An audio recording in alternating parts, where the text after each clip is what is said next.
This regular dude wakes up, but damn, he looks like he's in mad pain with tears streaming down his face. He glances around and sees people straight up clowning and laughing at him. Then, out of nowhere, this prince decides to give him a parting gift before offering himself. He tells the regular dude to bust out some magic, and the dude desperately tries to attack the prince. He throws his arms up, trying to shoot a massive flame at the prince, but all he can manage is a weak-ass flame that barely even scratches the prince.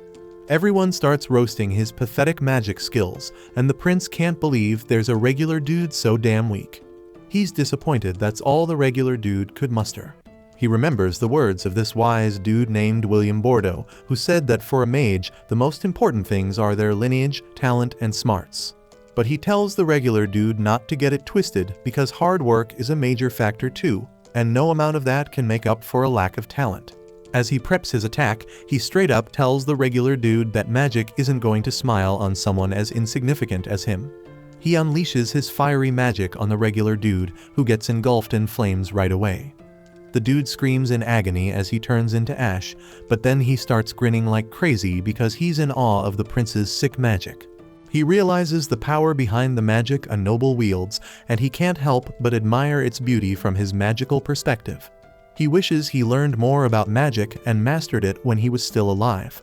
With his dying breath, he prays for another shot at experiencing the thrill of such magic. Suddenly, he wakes up and peeps a bunch of maids holding toys all around him. He's like, who the hell are these peeps, and where am I? He thinks they're giant enemies and decides to defend himself. He tries to cast a fire spell, but realizes his hands are freaking tiny. By accident, he casts a fire spell that straight up blasts through the castle roof like fireworks, announcing his birth. A town crier runs through the kingdom, spreading the news about the birth of the 7th prince of the Saloon Kingdom, posting up posters and all that. Everyone in the village is stoked to witness such an epic day. Meanwhile, the maids at the castle are losing their minds over the chaos caused by the newborn baby. But the baby just grins like a little troublemaker, proud of wrecking the castle with his baby powers. Fast forward a few years, and life in the kingdom goes on as usual while some maids search all over the castle for the prince. They scour one part but can't find him, so they decide to move their search to another area.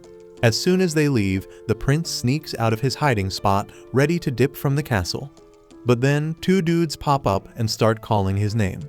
Prince Lloyd freezes and signals them to be quiet so the maids don't hear them. He straight up tells the dude to act like he never saw him, and the dude agrees to keep his trap shut. He asks Lloyd if he wants to roll with them on a hunt, but Lloyd just bounces, leaving the dude talking to himself. Once the dude realizes Lloyd is trying to sneak away, he calls out to him, but Lloyd isn't saying a word.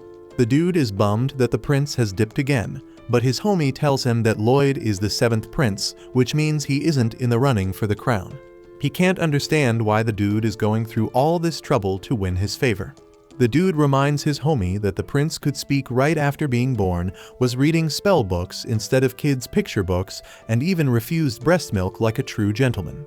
He thinks the prince is the reincarnation of the legendary sage William Bordeaux. His homie tells him it's straight up ridiculous to think the prince is a reincarnation of the sage. The prince rushes down the castle stairs and realizes the dude was right about him being a reincarnation. He remembers he was just a regular dude in his past life, but he has no clue because his memories are still intact.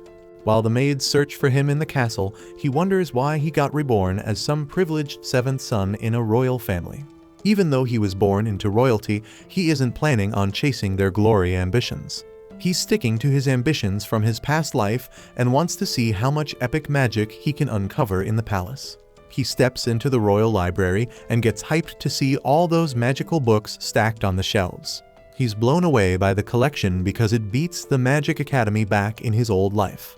He grabs a book off the shelf and cracks it open, but bam, someone appears right behind him. Silpha snatches the book from his hands, pissed that he tried to escape from the maids. They start clashing swords, and Lloyd manages to hold his own against her for a bit, but eventually she pushes him back. He tells her he hasn't got a shot at the throne since he's the 7th, so he doesn't need any sword lessons. Silpha tells him there's more to life than just being next in line for the throne.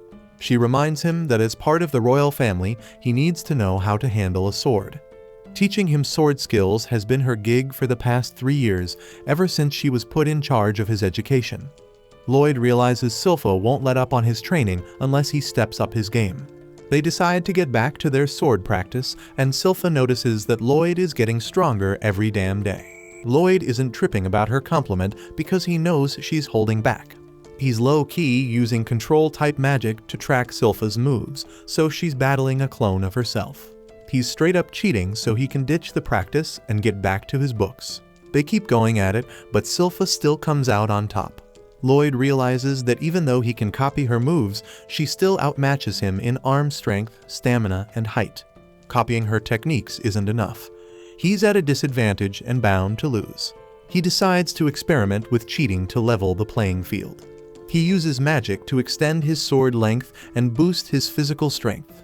He even uses levitation to make up for the height difference.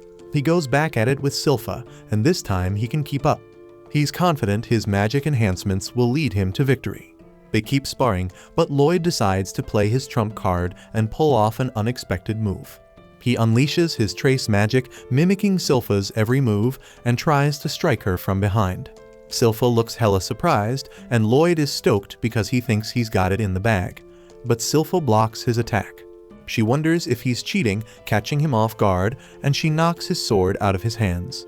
She's surprised he thought she wouldn't catch on to his cheating game. She tells him he's mad skilled for trying to compensate for his weaknesses. She's shocked he can handle 2 spells at once, something most court magicians can't even pull off. She advises him not to rush his growth, but to take it at his own pace.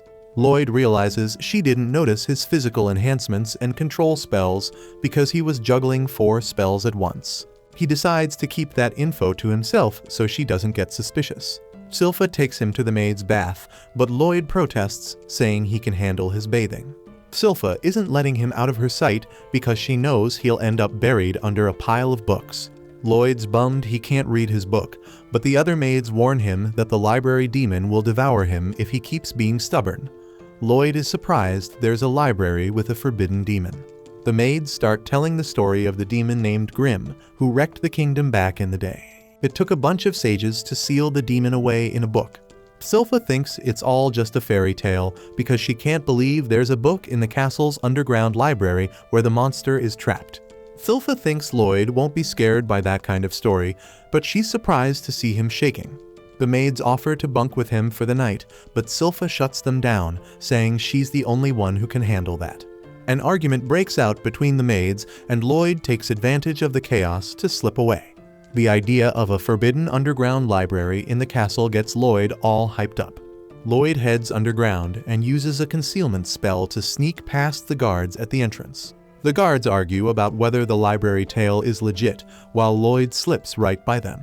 They're convinced no one can get past them and break the seal put in place by the kingdom's top 10 mages. Lloyd reaches the barrier and breaks the seal with ease. He steps into the library, amazed that he had no clue this dope section existed underground. He explores the library, checks out the books, and reminds himself to put the barrier back up when he leaves.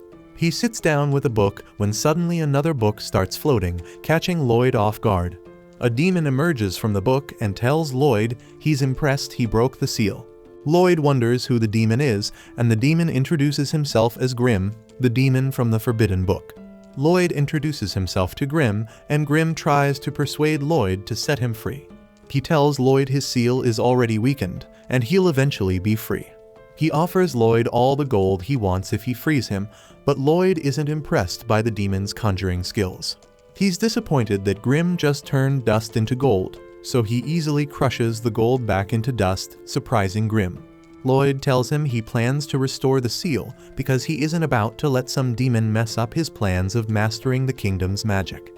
Grim tries to convince him that he has no beef with the citizens because the sages who sealed him are long gone, but Lloyd isn't buying it. Grim gets desperate and offers to teach Lloyd some ancient magic that's been lost over time. This catches Lloyd's interest, and Grim says he'll teach him because he sees Lloyd's got a mad talent for magic. Lloyd remembers the prince's words, saying magic will never favor him because he's just a commoner. Now, he's convinced he's got a body made for magic, way more privileged than any commoner. He decides to release the demon's seal, and Grim can't believe his luck. Lloyd can't wait to start learning from the demon, and Grim decides to keep his word.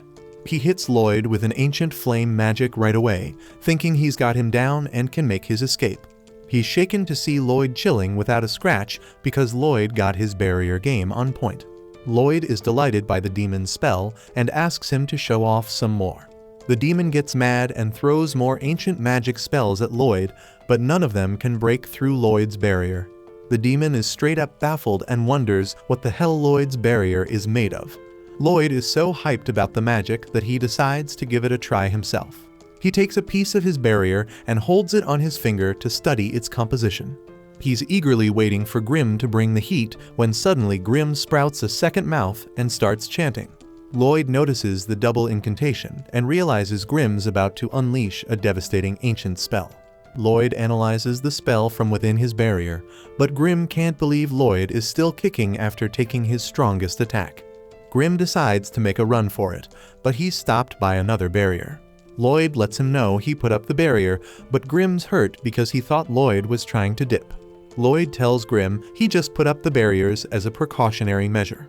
Grim is done with Lloyd's shenanigans and decides to finish him off, but Lloyd tells him he already knows his spell. Lloyd decides to test Grim's defensive magic and casts a massive spell.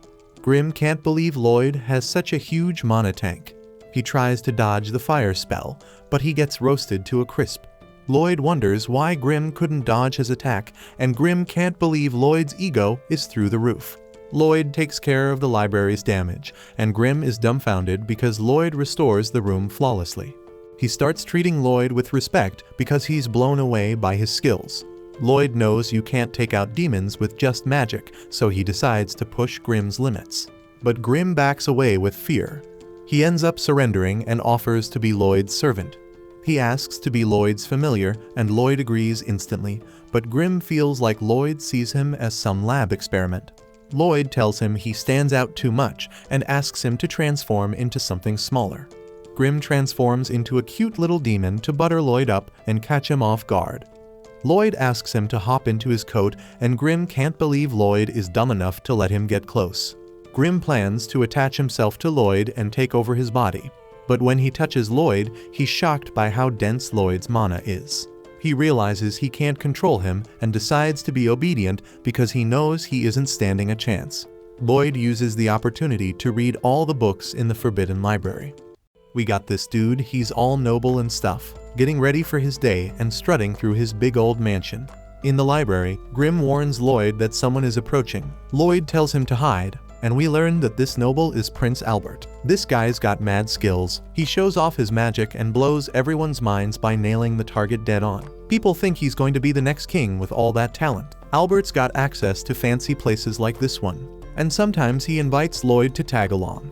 Lloyd can't use his magic much in the castle, so he's stoked when he gets an invite to the range. Now it's Lloyd's turn to show off, but he isn't interested in no throne. He isn't got to impress anybody. Plus, if he unleashed his true power, he'd get caught up in all the power struggles between the princes. Lloyd isn't feeling that. All he wants to do is research magic and live in peace. Grim wonders what he will do about the demonstration, so Lloyd explains that he will simply make his fireball curve so that they only graze the targets. Lloyd makes it sound easy, but Grim knows that's some next level skill right there. Lloyd starts blasting away, barely grazing each target. The crowd's all disappointed, but Grim's like they should have known how ridiculously hard it is to control magic like that. Lloyd doesn't even pay them any mind, though he's too busy thinking about how he can improve his technique. Albert seems like he knows something, but he keeps his mouth shut and tells Lloyd to hang out while he takes a break. Lloyd is on cloud 9. He's got so many things he wants to try out. First up, he wants to give that dual incantation a shot, just like Grim did. But Grim's all freaking out, saying it's impossible. Only demons with extra mouths can do that stuff. Lloyd thinks he's got a solution, though it works, but Grim's all shocked, saying no sane person would ever try to merge with a demon. Lloyd did just that. He tells Grim to go ahead and cast an infernal fireball.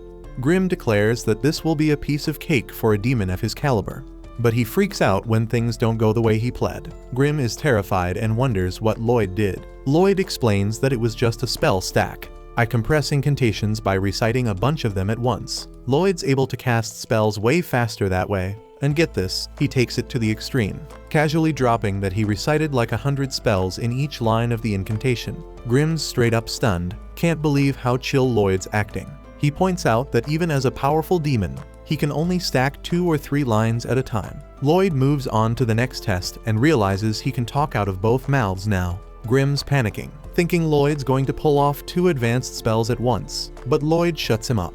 Suddenly, this immense power surges through Lloyd as he unleashes the Infernal Fireball and Water Bolt spell. Grimm's panic levels hit an all-time high because he realizes Lloyd's mixing 2 crazy advanced spells. The mana's off the charts, and Lloyd's pumped to see what this dual incantation can do. He figures he can't release all that power on the ground, so he just shoots it up into the sky. Even then, the display of power is so intense, you can see it from miles away in the castle. Some of the servants aren't too happy that Albert's hanging with Lloyd because they think he's just a kid who sucks at magic. But Albert shuts them down. He reveals that Lloyd intentionally grazed all the targets perfectly. It was all part of the plan. Albert calls Lloyd a freaking genius. Albert predicts Lloyd could become the Grand Sage, the ultimate wizard, and he hopes they can be allies. The servants are sure that he will be able to convince him, but Albert points out that he just wants to get along with his little brother. Albert predicts that Lloyd probably already knocked down all the targets, but the servants once again doubt Lloyd's ability. They think there's no way this kid could take them down so damn fast. And then one of the servants is like, "Why is it so dark outside?" We find out why when Grimm's shaking in fear after seeing Lloyd blow a freaking hole through the atmosphere. Lloyd starts panicking because he doesn't want anybody to find out, but luckily things go back to normal. That was some insane stuff. Grimm's straight up terrified and starts wondering who the hell Lloyd is. The next morning, Grimm gets fed up with doing all these ma duties for Lloyd. But then he calms down and reminds himself that he has to keep Lloyd's body clean and healthy because he's going to take it over later. Yeah, it's some weird possession stuff. The tear in the sky makes it to the newspaper, but nobody knows what the hell caused it. Lloyd's probably got some serious ADHD because he's already moving on. Now he's all hyped about this new story about high-ranking adventurers. They cleared out some crazy hard dungeon and came back with mad treasures and magic items. Lloyd thinks that sounds hella fun, so he decides to go to a dungeon himself. Grimm's like, "Lloyd, if they find out you're gone, it's going to cause a freaking panic." But Lloyd's got a solution up his sleeve. Grimm's all confused when Lloyd pulls out an acorn. But then his confusion turns into amazement when Lloyd uses that acorn to make a wooden copy of himself. And get this, it's not just a basic replica. Lloyd made it all complex and gave it nerves and stuff. So, it not only looks like him, but can also do simple movements on its own. This still isn't enough, as Lloyd points out that he would have done this sooner if it was sure to work. Turns out the real problem is Selpha. Whoever that is, we see how she's obsessed with Lloyd, noticing every little change in him. This silly wooden dummy he made won't fool her, but Lloyd's got another solution. He heads outside, and we see he left Grimm in charge of the replica while still being able to talk to him through his hand. The maids think the replica's adorable, but Grimm's thinking about how insane Lloyd is. Lloyd transferred Grimm's soul into the replica and somehow incorporated his soulless body into his hand. Lloyd leaves the rest to Grimm, and Grimm's all impressed by how real the replica feels. Soon enough, Grimm realizes that Lloyd isn't there to stop him, and he starts getting some wicked ideas in his head. Just then, Lloyd tells him how much he enjoys having Grimm as his familiar, and that brings tears to Grimm's eyes. Lloyd wonders if something is wrong, but Grimm just tells him to hurry up and finish with the dungeon. Lloyd realizes that he doesn't know where to find a dungeon, and Grimm notices that it looks like someone is being attacked nearby. It isn't the case. The seemingly helpless chick turns the tables on her pursuers and straight up wrecks them. She shows off her badass fighting skills, and Grimm points out that she must be a martial artist Lloyd has read about. She's using some breathing technique that lets her tap into this energy called ki and gives her insane strength. Somehow, she can sense their presence, but Lloyd's cool with it because he wants to learn more about her technique. He begins to panic, though, when Grimm points out that she might recognize him as the 7th prince. Lloyd goes all quiet, and the girls think he's an enemy, so they start heading their way.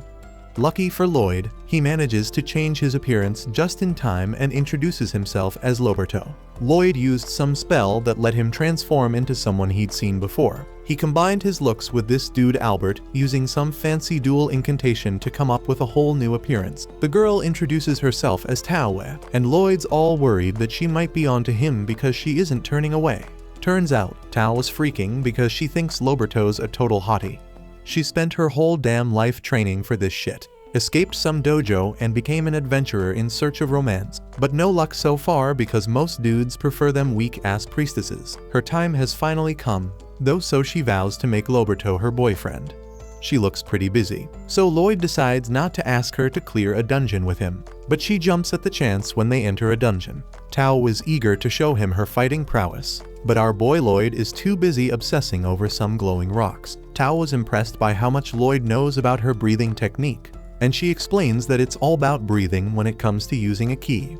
You have to breathe right to fill your whole body with ki, and that's what lets you unleash superhuman strength. The problem is, it takes a ton of training just to start feeling the ki in your body.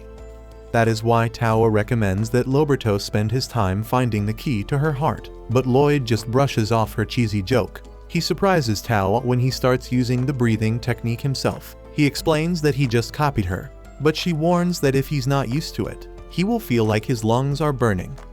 But Lloyd, being his crazy self, keeps going with the technique, and he's shocked when he starts feeling that energy inside him. He gets all hyped because he knows he can use this power for sorcery. Tao decides that she will help him learn about keys and instructs him not to stop the breathing technique until they leave the dungeon. Back at home, Grim thinks Lloyd's nuts because he's got this comfy life. But Lloyd doesn't give. All he cares about is learning more about sorcery. Things are going smoothly for Grim, but he gets a shock when Sulfa shows up in the dungeon, blasting keys and taking down the boss. They get rewarded with a chest, but Tao's like, if this dungeon isn't big, the loot isn't going to be good. They check out the chest, and Tao is amazed to see that Loberto's already mastered the breathing technique in such a short time. She knows she hit the freaking jackpot. If she can get Loberto in on some student-teacher action, her guardian won't have a choice but to accept him as her fiancé. Tao was about to pop open the chest, but Lloyd's got to save her because it's got a deadly trap. Some monster dude jumps out, and Lloyd's like, is this the real boss of the dungeon? Tao isn't sweating this lick like it's a big deal, so she tells Loberto to bounce from the dungeon while she handles it. But the situation is way gnarlier than she lets on, so she apologizes to her boy and kicks him out of there. She admits she might have messed him up a bit, but it's better than him losing his life to the lick.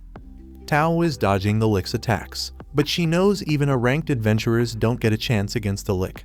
She isn't dumb enough to think she can whoop it, so she decides to buy Loberto some time to skedaddle elsewhere. Lloyd's still flying high from being launched by two, but he's bummed because he wants to learn more. Lloyd stops and wonders if he should head back. He's torn because he doesn't know why she kicked him out of the dungeon, so he asks Grim for advice. Grim isn't saying anything at first, but when he does, he just tells Lloyd to come home and save him. Back at the fight, things aren't looking too great for Tao because she realizes her life's about to be over. She tries to back off, but she's shocked when the lick starts talking. He explains how he chows down on adventurers' souls to gain their smarts and skills. He figures it isn't worth devouring Tao because her key technique is just weak-ass magic. But he's interested in Lloyd because of how quickly he reacted to the trap. Tao points out that the lick and Loberto are nothing alike. Most people brush off key techniques as a waste of time, but Loberto was impressed by it. The lick couldn't care less, so Tao throws up a barrier to protect the lich. But she keeps pounding on it while letting him know she's been training her key techniques since she was a little kid. To show her rage, she mentions how she spent all her time training and never had a chance to get herself a man. Her barrage of attacks ends with one final devastating blow, and she declares that messing with her is a big mistake. But Tao has drained all her ki, so she can't even move a damn inch no more. And that's when things get real ugly because the lick reveals he's still kicking. Tao went all out with her ki blast to wreck the barrier, but the lick lets her know it was a beautiful effort. Her full power isn't even worth a flick of his magic finger. The lick rubs salt in the wound, saying she wasted her life with all that training. He casts a spell to crush her with a magic shard, but the lick gets a shock when Lloyd swoops in to save her. Lloyd explains he's about to get taken over, but he hasn't got much time, so he has to end the fight quickly. Tao isn't got a damn clue what's going on when Loberto shows up all serious and shit. Lloyd flies in behind the Lick and is straight up shocked to see him bust out the breathing technique. Even the Lick is like, what the hell? Because Lloyd pulls off an air class spell called Full Sprint without even chanting the incantation. The Lick tries to attack him, but he's dumbfounded by how strong Lloyd's barrier is. Lloyd isn't even paying attention to the monster. He's all about perfecting that combo of ki and mana. He isn't quite there yet, but he remembers Tao's words to keep his focus. Lloyd takes in even more air, concentrating hard, and he amps up that full sprint spell. The Lick thinks Lloyd's trying to escape, so he goes in for the attack. But Lloyd's just taking in more air. He gets rid of his barrier because it's in the way, and the dumbass Lick thinks he shattered it. Thinks he's got the upper hand, so he goes in for the final blow. But Lloyd dodges that shit like a boss. Tao's jaws drop as she sees that Lick's attack didn't break Lloyd's barrier. Loberto did that shit himself to draw in even more air for a stronger ki technique. Lloyd keeps dodging attacks while molding his ki and mana together. Everyone's jaws hit the floor when he unleashes this new power, but Lloyd isn't satisfied. He tweaks it a bit, laughs like a maniac, and launches a barrage of attacks on the Lick. The dude's a psycho, demanding that the Lick doesn't give up because he's having a blast, and there's still so much cool he wants to try out. The Lick's mind is blown. He thought Lloyd was just some mage, but this kid isn't using any incantations, and his basic-ass ki techniques are matching the Lick's sorcery. The Lick takes some hits and realizes Lloyd's techniques are overpowering him. Lloyd sharpens his attack even more, and the Lick tries to defend with a barrier, but it's useless. Lloyd's attack slices right through it and slices the Lick's ass too. So, Tao watches in utter amazement as Lloyd proclaims that he figured it out. After all that, Tao was bummed because they just got some old dagger for all their hard work. But Lloyd can tell that shit's soaked in mana. She still isn't impressed, so she hands it over to Lloyd.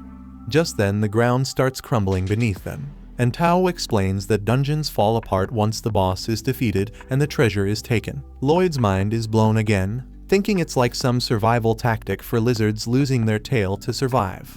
Lloyd figures out that dungeons chill underground until someone drops a magic item. Then the dungeon absorbs that shit and starts growing around it, collecting gear from all the losers who couldn't clear it, and when the dungeon senses it's about to get cleared, it offers up one of the items it gathered to survive. That shit's wild, but they aren't got much time left.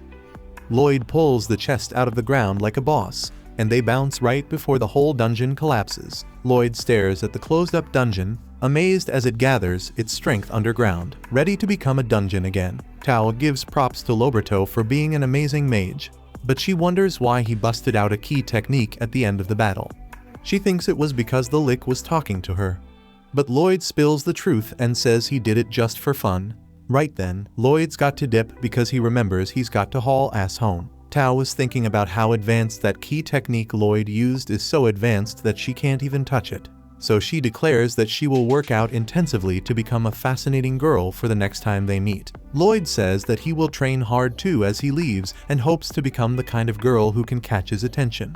Then, she realizes she doesn't even know how to get in touch with him, but it's too late.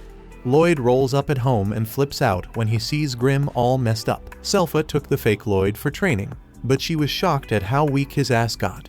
So she promised to make him strong again. Now Grim's sobbing because he couldn't hang in there during the training. He's bummed that Lloyd was gone for so long just for some crappy sword. But Lloyd schools him and says it's a damn treasure. He soaks it in hot water and scrapes it to reveal that it's been treated with mana essence. Mana essence is hard to come by, and enchantment spells are difficult to do. They use mana essence to write magic formulas on weapons to make them stronger. But if that shit fails, both the essence and the weapon go to waste. Because mana essence is rare as hell, Lloyd decides to analyze the shit he scraped off the knife so they can make their own. He uses a purification spell to see what's in it, and it turns out to be oil silver, and something called hematite. That hematite is made from grinding a monster's core, so it's pretty rare. But they can get some from the dungeon chest. All they need now is oil and silver. Lloyd's pops gives him some silver coins, wondering what his son's going to buy with them. Lloyd and Grim head to their hideout and melt that silver down. After that, Lloyd makes a bet with Selpha. If he can land a hit on her, she has to hook him up with some oil. Lloyd pulls off some badass magic moves and gets ready to win that bet, but he loses track of where she's at. Selpha straight up shows her skills and takes the win in the fight. And get this, she's all cool about it and even hooks the dude up with the oil because she's just glad he isn't as weak as before. But Grimm's spying on them and he's pissed because she basically called him weak. He can't believe she managed to beat him, even without magic. So now he's wondering what kind of maid she really is. Then Selpha starts gushing about how impressive this 10-year-old Lloyd is. Kid's a total bad with both the sword and magic. So she predicts that he could become a knight commander when he grows up. Lloyd just thanks her for the oil, and she's curious what he's planning to cook with it. Lloyd and Grimm head back to their hideout to add the oil to their mix, making some bad mana essence. Next, Lloyd asks Albert for some weapons to test his enhancement magic. Albert finds it hella cute how much Lloyd loves magic. So he asks his crew which one of them wants their weapon boosted by his adorable little. They all jump at the chance, but let's be real. It's because Albert practically ordered them to deep down. They aren't too thrilled because enchantment is mad tricky and rarely goes smoothly. Plus Lloyd's just a 10-year-old, so they're thinking he'll probably end up breaking all their weapons. Grimm hears them doubting Lloyd and he's all fired up. He steps in and declares they're going to enchant the crap out of those weapons and make them unstoppable. Lloyd goes all mad scientist mode and shocks Grimm by slapping on 3 layers of this enchantment called Boost Power. This kid's a straight up maniac, filling every nook and cranny with spell formulas. The sword snaps like a twig because the steel couldn't handle all those spells. Lloyd realizes that enchanting is a tough job, but Grimm's there hyping him up, telling him to keep at it. After a bunch of failures, Lloyd finally starts getting the hang of it. He heads back to Albert with 50 out of the 120 swords he got. He apologizes for breaking 70 of them, but deep down, he's stoked because he enchanted 80 of them. The only problem was he got greedy and added too many spells to a few swords, and well, they ended up toast. Albert's in straight up disbelief because even top-notch enchanters only have like a 10% success rate. It's so insane that the others don't even think Lloyd enchanted the weapons at all. They figure he just gave up after ruining 70 swords and returned the rest untouched. So the crew decides to lie and say the swords feel sharper. But one dude gets a shock when his sword slices his sheath in half. They don't know what to make of it, but the angry little Grimm feels vindicated. Albert's amazed by one of the sickest swords, and Lloyd explains he wanted to see them in action. Perfect timing because Albert drops the bombshell they're going on a monster hunt. Right after that, we see Lloyd rolling with Albert. Lloyd's got Grimm by his side, no doubt. They reach the woods where they are going to hunt down the monster. But the monster isn't in the woods, it's chilling by the lake nearby. Lloyd's pumped as hell because he doesn't get to leave the castle often, and he's stoked to see his magic swords in action. Albert points out how Selpha always sticks with Lloyd, and she thanks him for letting her come along. Albert jokes that Selpha might have strong feelings for Lloyd, but she shuts him up quickly. Just then, they get surrounded by a bunch of kobold, but those soldiers see it as a warm-up for the real deal. Lloyd pretends to be scared, but Grimm knows he sensed the danger way before. Lloyd's has this technique called spectral detection, where he can feel his surroundings all the time by breathing a certain way. Grimm watches his master and knows he can't surprise Lloyd because he's always on the lookout. Grimm says Lloyd gets scarier every day. The fight starts, and everyone's tripping balls over how damn sharp those swords are. They aren't just slicing through monsters, they're cutting through steel like it's butter. Soldiers are freaking out like kids with a knife for the first time. So, Lloyd knows his enchantments worked like a charm. Albert agrees and tells everyone that his little bro is a damn enchanting prodigy. Selpha agrees too, standing over a pile of dead monsters. But Lloyd points out he didn't even enchant her sword. Right then, one of them kobold tries to attack Lloyd, but out of nowhere, Tawa shows up and takes it out. Lloyd almost slips up and calls out to her like he's still Loberto, but he catches himself just in time. Tawa notices Lloyd using some key breathing techniques, but she came because she thought she sensed Loberto's slow ass, and she sees a lot of resemblance between Loberto and Lloyd on a closer look. Right then, Selpha kills another monster. She gives props to Tao, but warns her not to get too close to Prince Lloyd. Tawa says she sensed another monster coming and that the key techniques. The tension starts rising between these two, so Albert steps in and calms them down, inviting Tao to join them that night. Tao is shocked to find out Albert's a prince. Albert looks somewhat like Loberto, but not as much as Lloyd, who she's looking for right now. Lloyd hides nearby and realizes that Tao's got mad skill with ki, and that's how she found him. Lloyd decides to dip into his tent, But for some reason, Selpha's in there changing. Lloyd says that he doesn't need her to protect him. But Selpha disagrees as she doesn't like how the new girl is chasing after him. Then Tawa comes barging in, and Selpha straight up calls her an idiot, and Tawa fires back calling her a perverted maid. These two start going at it, so Lloyd sees his chance to dip out. Albert calls Lloyd a lady killer and points out that Selpha has changed a lot since she started looking after Lloyd. She sees Lloyd growing up, but Albert warns him that dealing with women can get complicated. Just then, the girls notice the soldiers watching them a little too closely. They knock them all out, and Lloyd gets the message loud and clear from Albert. Tao explains she got hired to clean up some old shrine, so Selpha tells her to hurry up. They almost start arguing again, but Albert interrupts and says Tao's ability to sense danger is hella helpful. He would like for her to act as a lookout for them overnight. But she points out that they won't need one as the monster's here now. The monster turns out to be a bear wolf, so Selpha tells Lloyd to stay behind her. The monster starts attacking, and Lloyd points out how bear wolves are incredibly fast for how large they are. Lloyd tries talking to Grim, but the little dude's all distracted because he recognizes the shrine or something. Tao manages to save some soldiers, but this monster is tough as nails. Albert had enough, so he busts out his sword. He says sorry to the wolf, but explains that the villagers suffer because of it. Albert swings his sword while chanting some words, and he unleashes a crazy powerful attack that obliterates the monster. Everyone's mind blown that he took it out in one shot. But Albert points out that his attack is not normally that powerful. It's all thanks to the enchantment Lloyd put on his spellbound sword. Lloyd thinks about how he added a little extra sauce to Albert's sword. But Grim isn't even paying attention.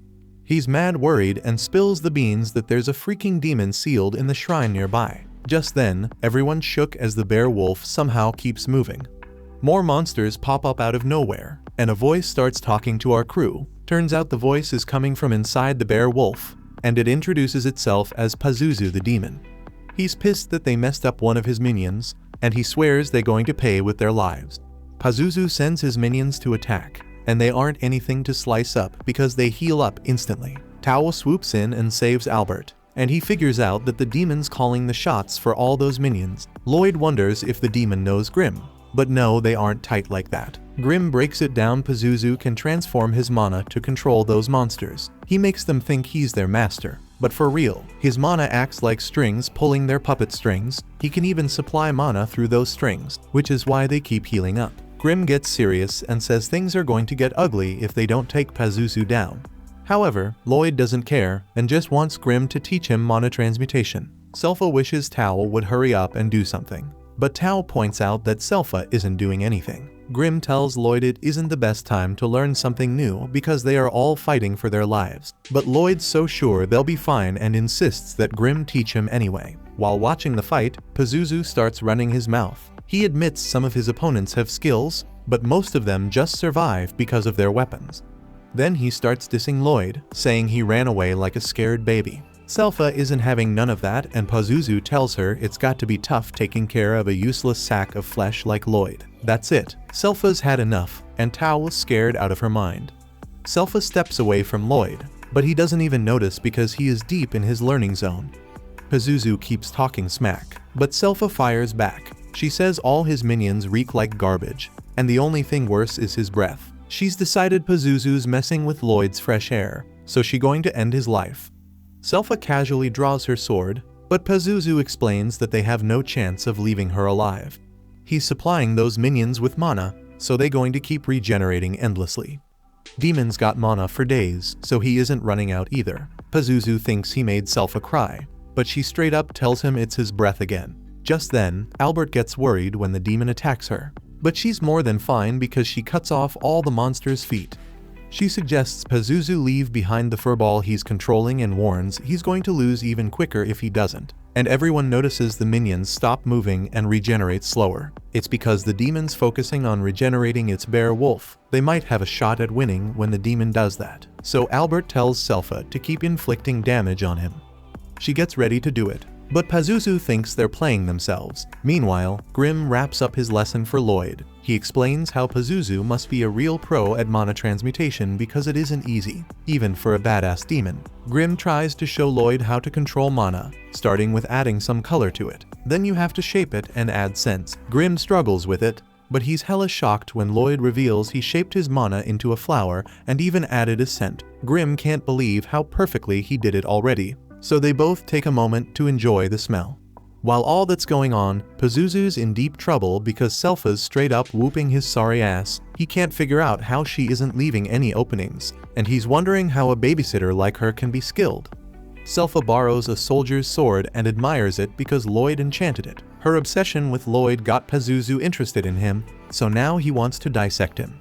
The demon's moving hella fast, but he keeps insulting Lloyd, and that just makes Selpha even angrier. The demon tries to swallow her up and mocks her for falling for his tricks like a dumbass human. But damn, he's stunned when Selpha's still kicking, and she slices that bear wolf's body clean in half. She calls it her family's dual blade art and follows it up with another move called Diving Sparrow. That slices the monster's head right off. Pazuzu tries to say she's just a maid, but nah, that isn't true.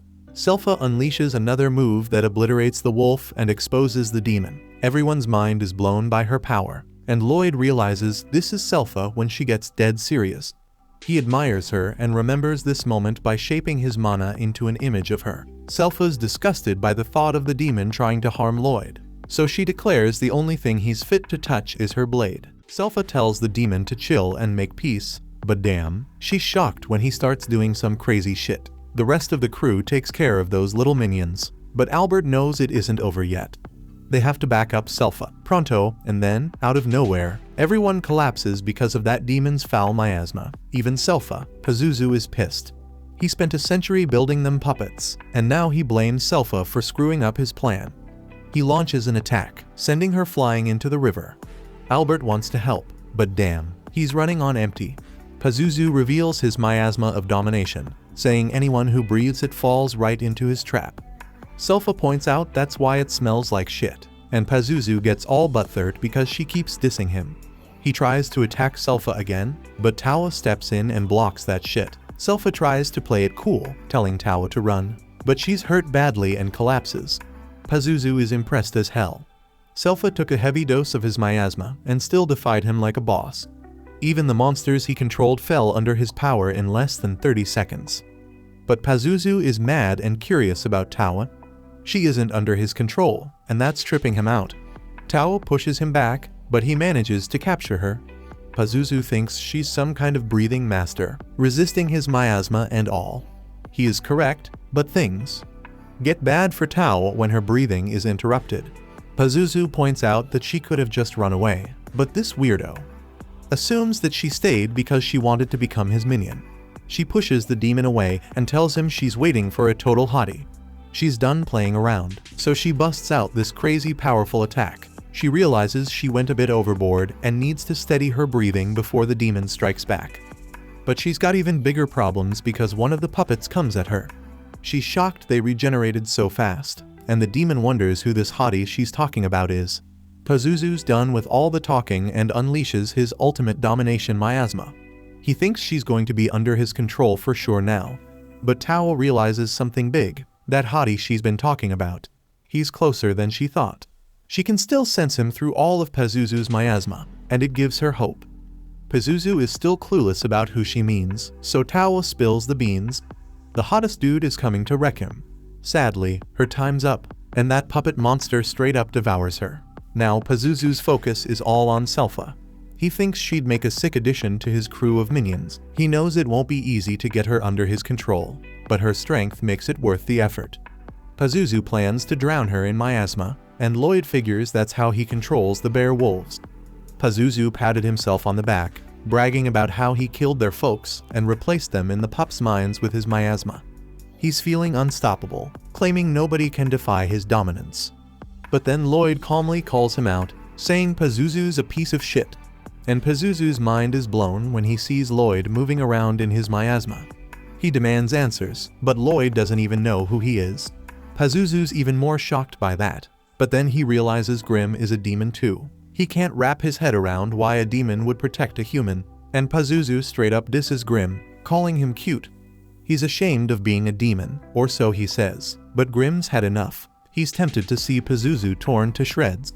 So Pazuzu sends his scary-ass demons to attack. But Lord is pumped because he wants to test out his new power to transmute shit. The problem is, there are a ton of monsters, so Grimm tells Lloyd he'll have to use up a big chunk of his mana. Lloyd figures out the right amount, and Grimm's amazed because he always struggled with that shit. Lloyd envisions something calm and warm, and Pazuzu's mind is blown again when Lloyd easily breaks his hold over the bear wolves. Grimm calls them all weak, but Lloyd points out that even he might have fallen under his mana's influence. Lloyd has one of the bear wolves spit out Taoe, and he's relieved she's alright. Pazuzu still can't believe how Lloyd turned all his mana into a field of flowers in a split second. He's convinced Lloyd must be some badass sorcerer. Pazuzu tries to control his minions again, but Grimm tells him it's too late. The bear wolves remember their monster pride and how Pazuzu offended their parents. The pissed off bear wolves attack Pazuzu, and Lloyd's blown away by their group attack. It's hella powerful, and no puppet could replicate that shit. Pazuzu shows he's still a strong demon and punishes the bear wolves for coming at him. He isn't regretful about killing their folks, and he insults them, calling them mangy mutts. Pazuzu's pissed now, saying this is what happens when someone defies him. He claims Lloyd's spells don't mean shit because they're useless against a demon. Lloyd remembers Grimm saying the same shit. Magic can't straight up eliminate demons. So Grimm explains it's because it's never happened before. Then Pazuzu starts bragging about showing off his true power now that he isn't feeding his minions with mana. Lloyd isn't even paying attention because he's too damn curious about why magic can eliminate demons. He figures demons must be hella tough to wipe out completely, but that just amps up this crazy kid's excitement to find out what it'd take. Pazuzu is straight up horrified when he sees the dark power coming from Lloyd's body. Grimm points out that's why Pazuzu's mana never affected Lloyd. One day, Lloyd decided to hide his power to avoid drawing unwanted attention, but keeping it locked up all the time was a damn chore. Grimm tells Pazuzu his mana was never going to be enough to even touch Lloyd. Pazuzu and Grimm might both be demons, but their mana isn't shit compared to Lloyd's power. Lloyd's still a psycho, happy as hell that he's got a demon to test out all the spells he's been dying to try. Supposedly, demons can't be wiped out by magic, so Lloyd can go all out without holding back. Pazuzu's shaking in his boots, wondering how the hell Lloyd's got such a massive amount of mana. He thinks he must be trapped in some freaky-ass nightmare, and he's shocked when Lloyd tries to trap him in a barrier. Shit gets scary for Pazuzu when he realizes this isn't even a fight for Lloyd. Lloyd just sees him as a damn lab rat and wants to put his sorry ass in a cage. Pazuzu tries to bounce, and Grimm doesn't blame him because he'd do the same damn thing. Lloyd's having a blast unleashing some of his power, while Pazuzu's hauling ass to avoid getting caught in the barriers Lloyd's throwing up. Pazuzu's barely escaping, so he begs Lloyd to cut it out. Grimm watches in awe, wondering how the hell Lloyd can cast so many spells at once. Lloyd says he can do about 20, but when he teams up with Grimm, they can cast even more. Life gets tough for Pazuzu because now he got to dodge even more barriers, and he's wondering how the hell Lloyd can chant so damn fast. Pazuzu pats himself on the back for dodging so much, but that doesn't last long because Lloyd uses a spatial spell called Dimensional Enclosure. Lloyd points out that he has him now, so Pazuzu tells the psychotic sorcerer to let him go. Lloyd refuses and points out Pazuzu has done terrible things to the bear wolves. Not only did he off their parents, but it's clear Pazuzu did a bunch of chimera experiments on them. Pazuzu begs to be set free, claiming he's the demon meant to rule the whole damn world. But that doesn't work, so he offers to boost Lloyd's status when he takes over. Yeah, that doesn't work either. So, then he begs Lloyd to chill out. He's never been hit with magic from someone as powerful as Lloyd, so he's scared as hell he might die. Lloyd tuned out this dude a while back because he's just spouting some crazy shit. Pazuzu keeps begging for his life, but it's too damn late because the magic's already going down. Lloyd figures he's cranking out 240 spells a minute right now, and damn, he's amazed by how dope it looks, so he decides to keep it up for another solid 30 minutes. But not even 5 minutes later, Lloyd's worried the demon might already be toast. Grimm explains that sorcery messes up demons like how shitty sounds and bright lights mess up us humans. But the sheer amount of magic Lloyd unleashed on Pazuzu fucked him up big time. Pazuzu's falling apart, thinking about how he spent a whole century raising them monsters. He was supposed to rule the world, but it all got shut down by some kid who wanted to experiment on him. Lloyd's already over it, which just adds insult to Pazuzu's injury. Then, out of nowhere, Lloyd's shocked to see everyone's already waking up. He can't let them find out about his insane power, so he bolts to come up with an excuse. Grim tells Pazuzu that he's figured out people don't want to follow leaders who bitch about how hard shit is. They want to kick it with someone who's having a good time. Lloyd's always doing what he wants when he wants, so that's probably why folks flock to him. Grim remembers to keep up his tough guy act and explains he isn't like the ones flocking to Lloyd. He's just building up his strength so he can get revenge on Lloyd someday. In this case, Pazuzu decides to trust his world domination dreams to Grim. Grim's down and happy to see Pazuzu's manas helping him recover a bit. Lloyd comes up with an excuse, telling everyone some dude named Loberto showed up, defeated the demon, and saved them all. Tao overhears and wonders where Loberto is. The whole town celebrates the return of the badass Prince Albert. They think Lloyd's a cute kid, but he isn't shit compared to the great Albert, and that pisses off Selpha. The king is impressed with Albert and wonders where the two adventurers who helped them are. Albert explains Loberto was never actually seen, but we get a glimpse of what happened to Tao. She got suspicious when she realized she was wearing Lloyd's poncho, so Lloyd just tricked her into leaving by saying Loberto was nearby. The king's Hela is interested in this Loberto person, but Albert shocks everyone by saying Lloyd did the most in the hunt. They only survived because of Lloyd's enchanted weapons, so Albert thinks Lloyd should be part of the royal succession. Everyone in the room is straight up dumbfounded because Albert thinks Lloyd would be perfect for the damn throne. The king points out that this would just create another rival for Albert, but Albert thinks that the throne should be given to whoever is most worthy, even if it's not him. He questions any decision that it exclude Lloyd just because he's young, but Albert makes it clear he isn't going to let himself be outshined either. The king's pumped about this crazy turn of events and asks Lloyd if he's down for the struggle. He wants to know if Lloyd's going to stand with his brothers in the quest for the throne. Everyone's mind blown by this epic moment, but Lloyd's just chills and declines calmly. Outside, this little dweeb's running around like a damn rookie and explains that one of the bear wolves followed them home. Lloyd thinks it's cute as hell and fluffy, so Grim gets jealous that he isn't getting the same reaction. Grim puffs himself up and casually jumps into the convo. Selpha shows up to see how much the bear wolf digs Lloyd, and Lloyd hides Grim in its fur. Lloyd's named it Shiro and wants to teach it all kinds of shit. Selpha explains that complex commands are usually for monster tamers, so Lloyd thinks about using mana to control monsters as they do. Grim's amazed by Lloyd, turning down the throne offer like it's no big deal. Lloyd's always just obsessed with magic. He's a true sorcery maniac. The king's watching nearby and thinks Lloyd turned it down because he's modest as hell. But Albert doesn't think that's the reason, because he believes kingship's just too small a role for Lloyd. The king agrees and can't wait to see what Lloyd's future holds. Later on, we find out that Lloyd taught his wolf some basic commands. Shiro picked them up quickly, but the more complicated commands gave them trouble. Lloyd tried writing some command spells into his mana, but that just messed up the poor animal. So, they decide to hit up a monster expert and head over to Princess Elise's garden tower. Grim is straight up amazed by all the monsters there, and Lloyd explains that Elise is his sister, the 6th princess of Salem. She's a hardcore animal lover, not just cats and dogs, but all animals, yeah, even monsters. Just then, out of nowhere, Elise pops up and starts showering Lloyd with affection. But it's too much for him, and he straight up passes out. Elise gets chewed out by her maid named Ares, but she explains that she can't help herself. Lloyd is impressed when Elise can tell that Chero is a bear wolf, but she seems kind of nuts, and Selpha starts doubting if she can help them. Lloyd wants to give her a shot, though, so he asks to see one of her monsters, and he's shocked when she reveals she already called one an upper-class Fenrir named Laru. Grim's mind is blown because that's a seriously high-level bear wolf. Lloyd can't wrap his head around how this monster slipped past his detection. But what's even crazier is that he has no idea when Elise gave the command. The Fenrir knew to creep up behind them and even snatched Selpha's headband. Elise gave it some complicated orders, and she did it without showing a damn thing. This gets Lloyd pumped, so he begs Elise to teach him how to talk to Shiro. Elise says it isn't going to be easy, but Lloyd likes it better when things aren't simple. She agrees to teach him, but she drops a bombshell when she says that the key to talking to animals is love.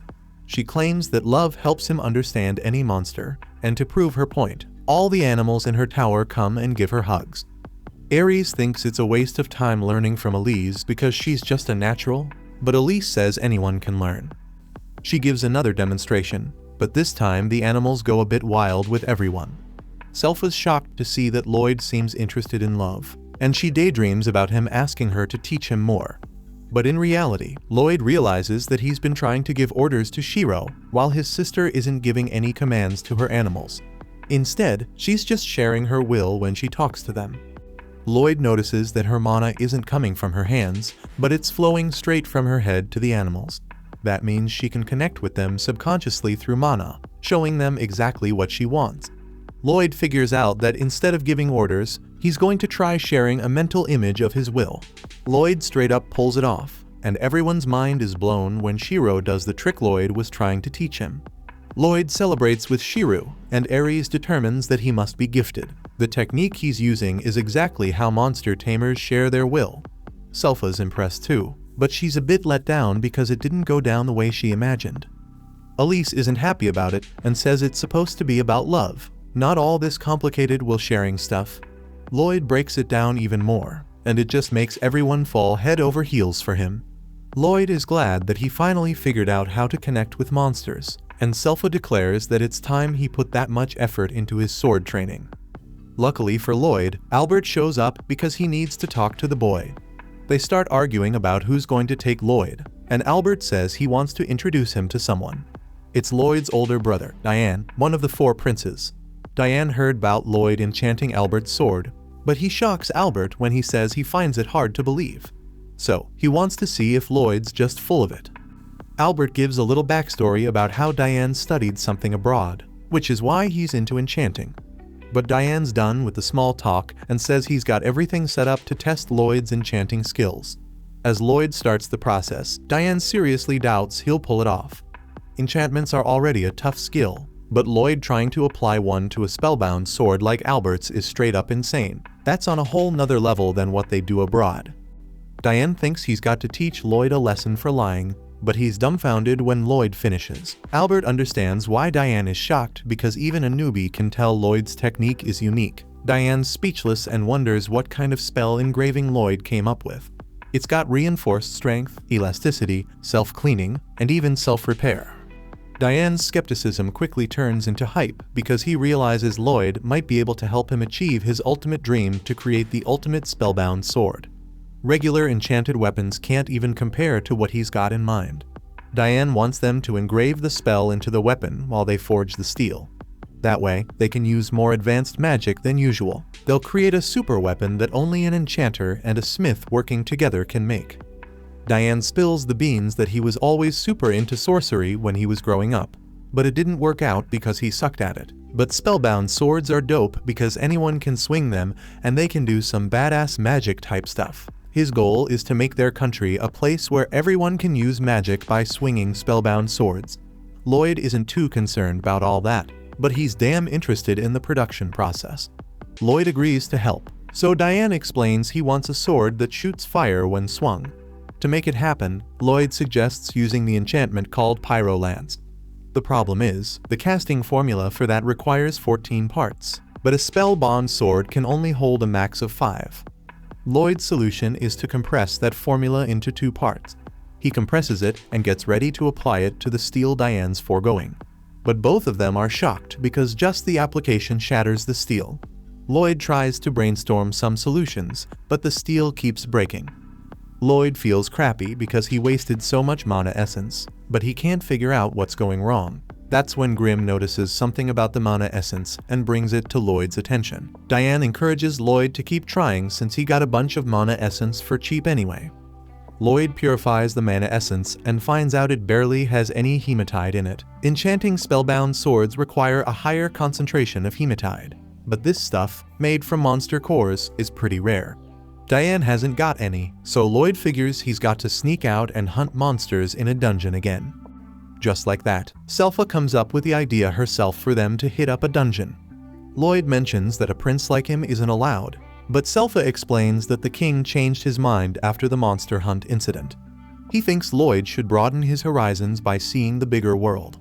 To kick off this journey, they head to the Adventurers Guild so Lloyd can register as an adventurer. The receptionist, Katarina, has Lloyd fill out some paperwork before touching a crystal ball that'll measure his strength and assign his adventure rank. Lloyd's familiar with crystal balls for measuring abilities because he used one when he ruled at the Magic Academy in his past life. But now, things are different. Lloyd's sure that if he uses his full power, the crystal ball will explode and draw too much attention. So, he focuses hard on suppressing his mana, even more than usual. He keeps shrinking it down to the size of a flea. When he finally touches the crystal ball, he gets laughed at because he gets an overall rating of E. But Katarina isn't laughing. She's shocked to see that Lloyd's magic rating is an A. That's on par with an experienced sorcerer, which disappoints Lloyd because he thought he compressed his mana to 1%. That's when Katarina declares that Lloyd is the most promising new adventurer since the one known as the Silver Blader. The other adventurers are pissed off when they hear her comparing the two. The legendary Silver Blader wrecked countless dungeons like a damn demon, but vanished all of a sudden.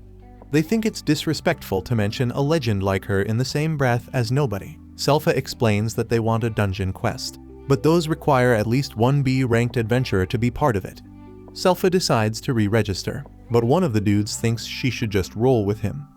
After Selpha teaches him a lesson, Katarina tells him he messed with the wrong chick because Selpha is the legendary Silver Blader. She explains that re-registering means getting demoted 2 levels to C rank, so that isn't going to work. Just then, Tawa shows up, offering to help out. Selpha doesn't even acknowledge her and says they're heading home. But Tawa insists on helping and says she went from dungeon to dungeon looking for Loberto. Hitting up all those dungeons made her strong enough to rank up. Now Tawa offers her help in exchange for getting a date with Albert. Katarina suggests a dungeon quest while Selpha returns Lloyd's cloak. Lloyd's blown away by Selpha's legendary past, and she explains it all happened when she was a little kid. What she remembers most is her failed attempt to take down some deadly foes called the Assassin's Guild. The trio then enters a dungeon and finds a chest. Meanwhile, back at the forge, Albert goes to see Diane. Diane says it'll take a couple more days for Lloyd to bring the materials they need, but Albert's getting worried about the time it's taken. That makes Diane realize a war is coming, so he tells Albert to just hold on a bit longer. Once Lloyd's back, they can start mass-producing spellbond swords for battle. Albert explains they shouldn't worry about fighting because he brought them together so they could be like brothers again. Albert hopes that one day their weapons will protect the kingdom, so he encourages them to keep pushing. Just then, Diane says they should come quickly because Lloyd's back with a monster core. As they make the sword, Diane realizes that Lloyd is one hell of a kid. Albert already knows it, believing there isn't anything the kid can't do. And it's proven even more when Diane tests out the spellbound sword they made, and it causes some massive destruction. Lloyd realizes he might have gone a bit too far with the sword, so he'll have to tone it down next time. The sword made by the brothers is named Dilord. That night, Lloyd finally gets some much-needed rest. He realizes Albert's been busy, so he wonders if something big is coming. Just then, Lloyd senses something in the garden. It's a really strange feeling like there's a damn hole in space. Shiru is sharp, but he hasn't noticed it either. Lloyd wonders what the hell it could be, and we see a mysterious person outside.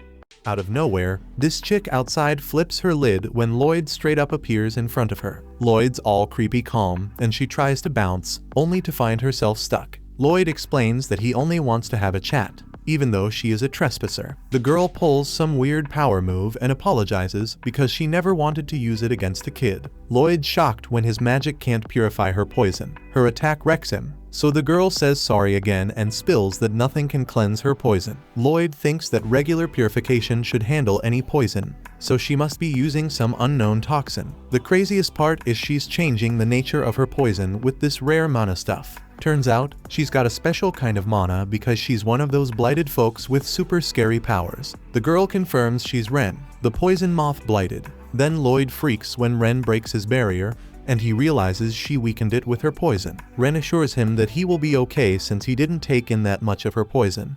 but he will be in pain for the next couple of days. Ren dips out, saying bye, and Lloyd's amazed at how well she hid herself. Grim arrives to point out that this is no time to be impressed. But Lloyd explains that he is fine as he is constantly healing himself. Grim wonders why he didn't stop the girl, so Lloyd explains that he rather let her guide him to their hideout. Grim has no clue who they are, so Lloyd reveals that Selpha told him about the Assassin's Guild, and he's pretty sure that Ren is one of them. They're a crew of 6 assassins with bounties on their heads. But what gets Lloyd hyped is that each of them has their special powers. Lloyd tracks Ren's location, and Grim can't believe he can detect that undetectable girl. Lloyd's like, her presence is like a rip in space, so it's easy to follow. Lloyd goes after Ren, and Selpha shows up late to the party elsewhere. Ren gets chewed out for not taking out the person who spotted her.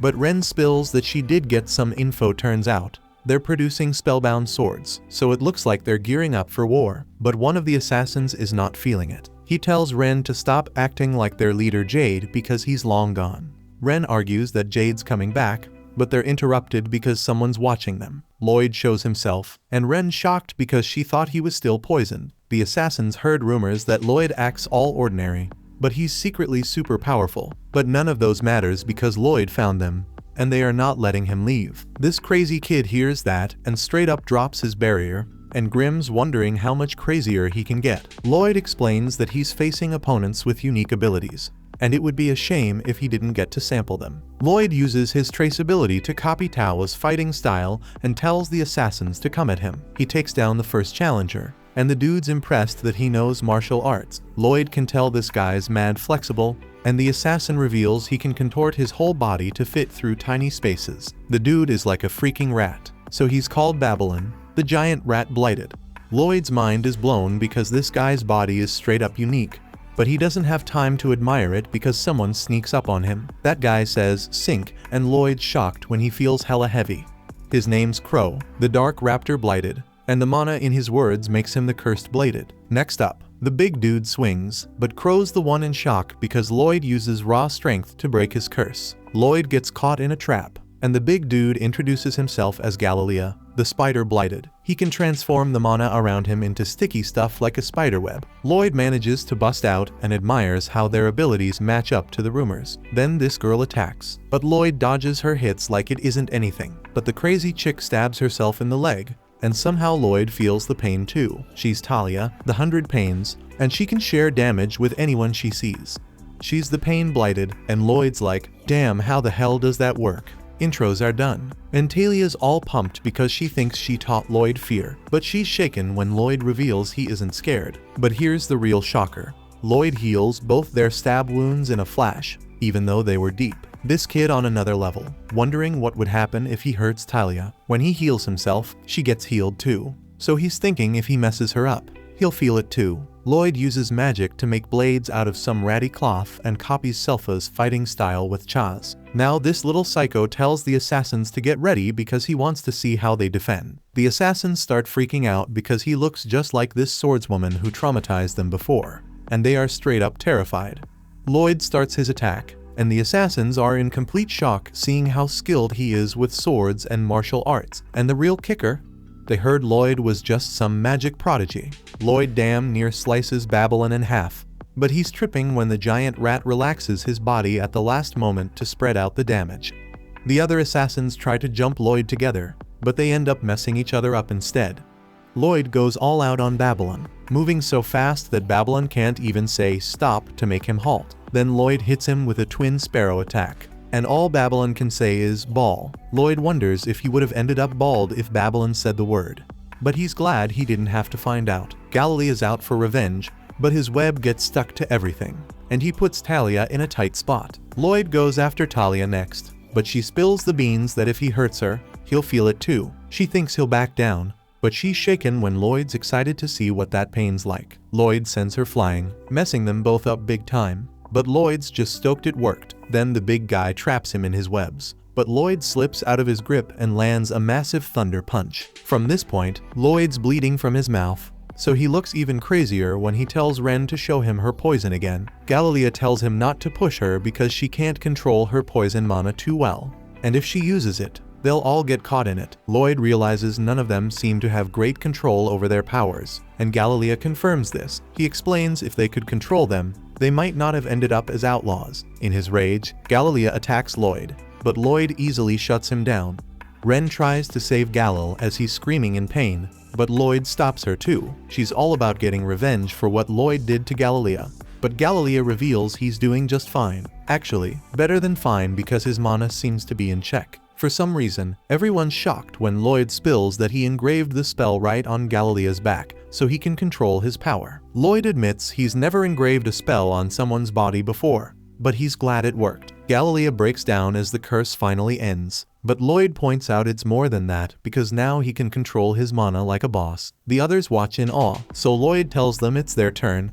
He engraves them too, and they're relieved to finally have control over their mana. Crow's nests, crying tears of joy because it's been way too long since he could talk normally. Everyone's celebrating, but Ren is acting like she doesn't care.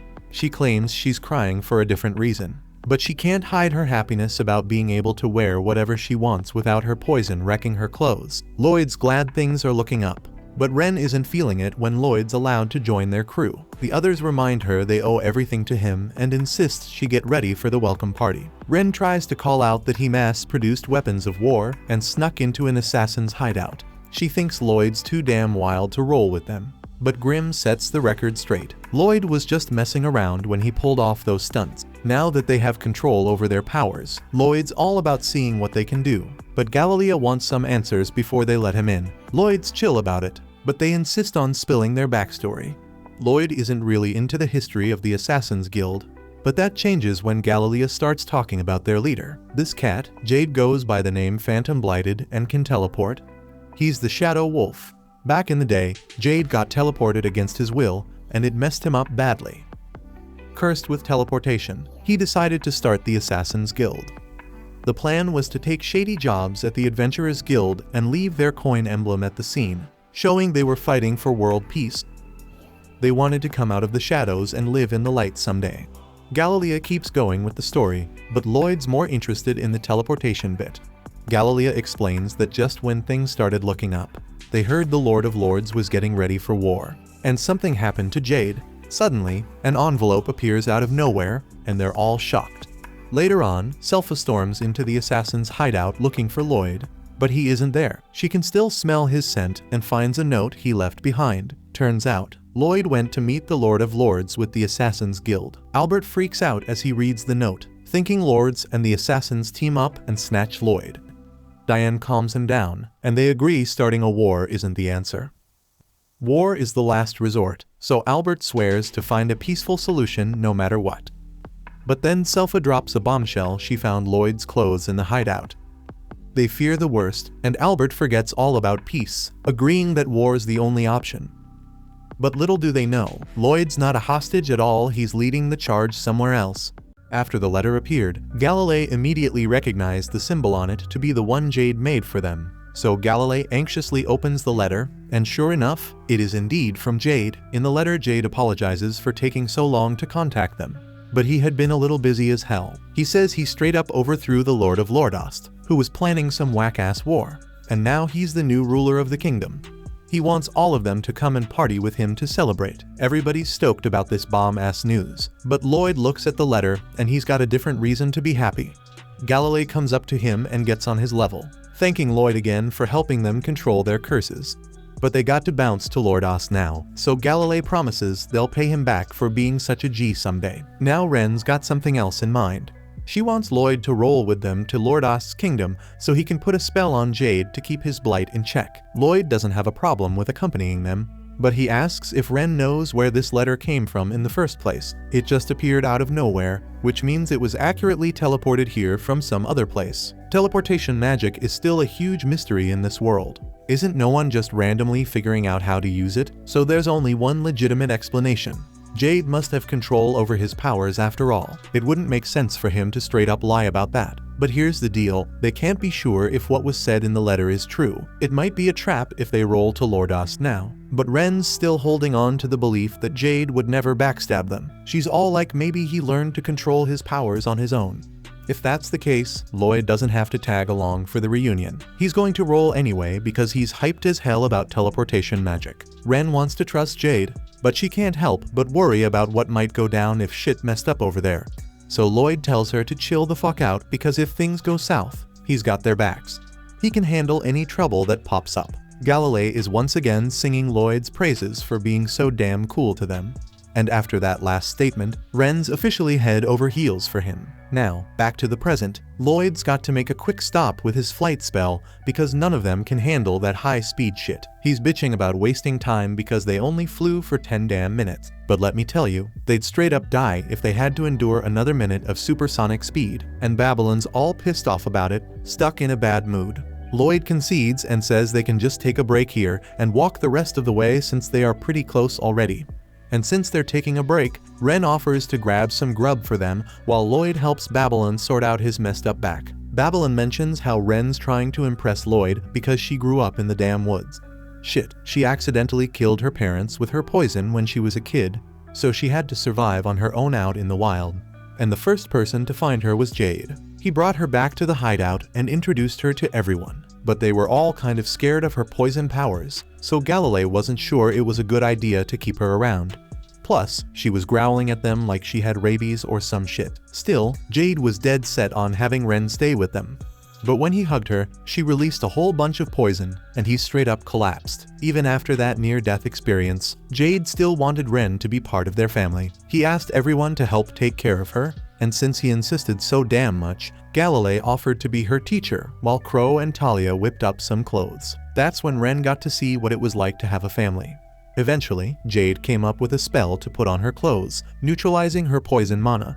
Finally, she could live a somewhat normal life around other people. Jade acted like a big brother to her. And damn, when Lloyd hears all this, he's hella curious to meet Jade. That's a big deal because he hasn't shown interest in anyone before. Finally, Ren comes back from her hunting trip and brings whatever the hell this is. She puts in effort, but nobody wants to touch her nasty ass food, so Babylon asks Crow to use his curse speech to make the food taste good. He's about to do it, but then Ren punches him in the gut with her poison because she doesn't want him messing with her food. Talia tries to reason with her and reminds her that Lloyd's a prince, so this shit she made probably isn't his style. But damn, she's dead wrong because Lloyd's scarfing it down without a second thought. It isn't the worst thing he's ever eaten, considering his messed up past life and all the nasty shit he had to stomach. The others get the courage to try it after seeing Lloyd dig in, and the food might look nasty, but it isn't half bad once you get used to it. Ren did a damn good job considering she never had a chance to practice cooking with her poison powers. So everyone ends up digging Ren's food, and she hopes she can share it with Jade someday. Now we flash back to a time when Jade comes back to the crew with some news. The guild's thinking about reconsidering the bounties on their heads, so the whole squad starts celebrating. They might just be able to rejoin society now that they aren't outlaws anymore. Jade tells them not to get their hopes up because the guild's still just thinking about it. But it's a step towards a future where they're accepted for who they are. And that's enough reason to party. Jade's grateful to have such dope-ass friends, but he's feeling guilty about something, so he gathers everyone's attention to confess. Turns out, he isn't just some random dude. He's the third prince of Lordost. He's nobility, and he admits he approached them to use them for his own goals. Lordost is ruled by his evil-ass family who's always thirsty for war. Jade was desperate to find a way to stop them from kicking off a pointless war, so he formed this crew. He expects them to be pissed at him for manipulating them, but they don't give a damn about his initial motives. They pretty much figured he had some royal blood with the way he carried himself, but Ren had no clue, so she's losing it trying to process all this info. While Ren's still catching up, the rest of the crew tells Jade that they all have their own messed up stories that brought them here. They aren't pleasant backstories they usually talk about, but at the end of the day, regardless of his motives, he's family to them. He could have kept his mouth shut and they wouldn't have questioned him. But now that he spilled the beans, they're down to help him take out the Lordost family if he wants. But nah, he isn't into that because it'd be messed up if the guild found out they assassinated folks based on personal grudges. The whole bounty reconsideration would be cancelled, and they might even raise the bounty if they get involved. So he wants to handle the Lordost family on his own. Jade always saw the Assassin's Guild as his real family, and he'd love nothing more than to stay with them forever, but he can't just stand by when Lordost's about to start a war. Since he'll be bouncing soon, he wants them all to make a promise with him to keep the Assassin's Guild going, even if he doesn't make it back alive from Lordost. And if he doesn't make it back, that means he's successfully taken over Lordost and become the new ruler. So he vows to make that place a spot where the messed up can live free. After hearing the story, even Grim is convinced that Jade must be one hell of an awesome person. Once they finish grubbing, they continue their short-ass walk to Lordost. But Lloyd was straight up knocked out along the way, so Galilei got to carry him. As they keep walking, Ren steps up in front of the crew and shares her concerns. She doesn't think Jade would betray them, but there's a chance the Lordost family got him twisted and made him do some shady shit. So she thinks they should let Lloyd rest here while they go scope out the area and make sure it's safe. Galilei agrees and slaps Lloyd awake before turning to Grim and asking him to watch over Lloyd while they're gone. But Grim doesn't think it's such a bright idea because Lloyd's practically invincible, even when he's knocked out. But if they go into Lordost alone and shit hits the fan, Lloyd's going to be pissed at him for letting them get in trouble. So he's rolling with them. They arrive at the castle, and there's a damn party going on, just like Jade mentioned in his letter. Grim doesn't sense any hostility from the folks here, so he figures it's safe to go get Lloyd and bring him back. Now that Galilei thinks about it, he remembers Jade being interested in Lloyd for some reason. But before he can spill the beans, they get spotted by a castle staff member. The dude recognizes them as the Assassin's Guild, but instead of freaking out, he takes them down to the banquet and announces the arrival of the guests of honor. Seems like there was nothing to worry about after all. Grim's about to fly back to get Lloyd, but Ren's getting all jittery because she's about to meet Jade again, so she asks Grim to stick around with her a bit longer. Finally, Jade shows up in the banquet hall, and they're all stoked to see him, but damn, he's got a whole new look that throws them off. Jade decides to change back into his regular clothes because he's with friends, so he snaps his fingers and teleports them into his body. The others are straight up shocked that he's fully mastered his powers. When they ask how the hell he did it, he just says he practiced like crazy until he got it down. Ren steps up to finally talk to him again, but she's so overcome with emotions that she can't find the words to express herself. Unfortunately, Jade's done playing nice, and he switches up the whole damn mood in the room as all the guests turn evil. Jade somehow pulls off some cursed speech trickery and slams them all to the damn ground. He straight up announces to the crowd that they can take their pick from the blighted peeps he lured in. Dude don't even give a damn about remembering their names. But before shit hits the fan, Grim unleashes his powers and attacks Jade, buying enough time for the others to dip. Grim seems to know what the deal is with Jade, but before he can spill the tea, Jade teleports behind him and kicks Grim across the whole map. Grim luckily crash lands right next to Lloyd, and once he wakes up, he starts spilling the beans about some messed up stuff that went down with the Assassin's Guild members. Back at the castle, Ren confronts Jade, still holding on to a tiny bit of hope that there's some legitimate explanation for this madness. But her hopes get crushed when Jade reveals that everyone there is possessed by demons he brought from the netherworld. And get this, he isn't even really Jade. Nah, he's a damn demon named Gisarm, wreaking havoc in Jade's body just so he can have his teleportation powers. He straight up says the real Jade is dead because he took over his body. This sick bastard took pleasure in messing with Jade's mind for months, and the only thing keeping Jade going was his love for his crew. Demons dig blighted peeps' bodies as hosts, so Jade knew Gisarm was coming after his friends if he took over his body.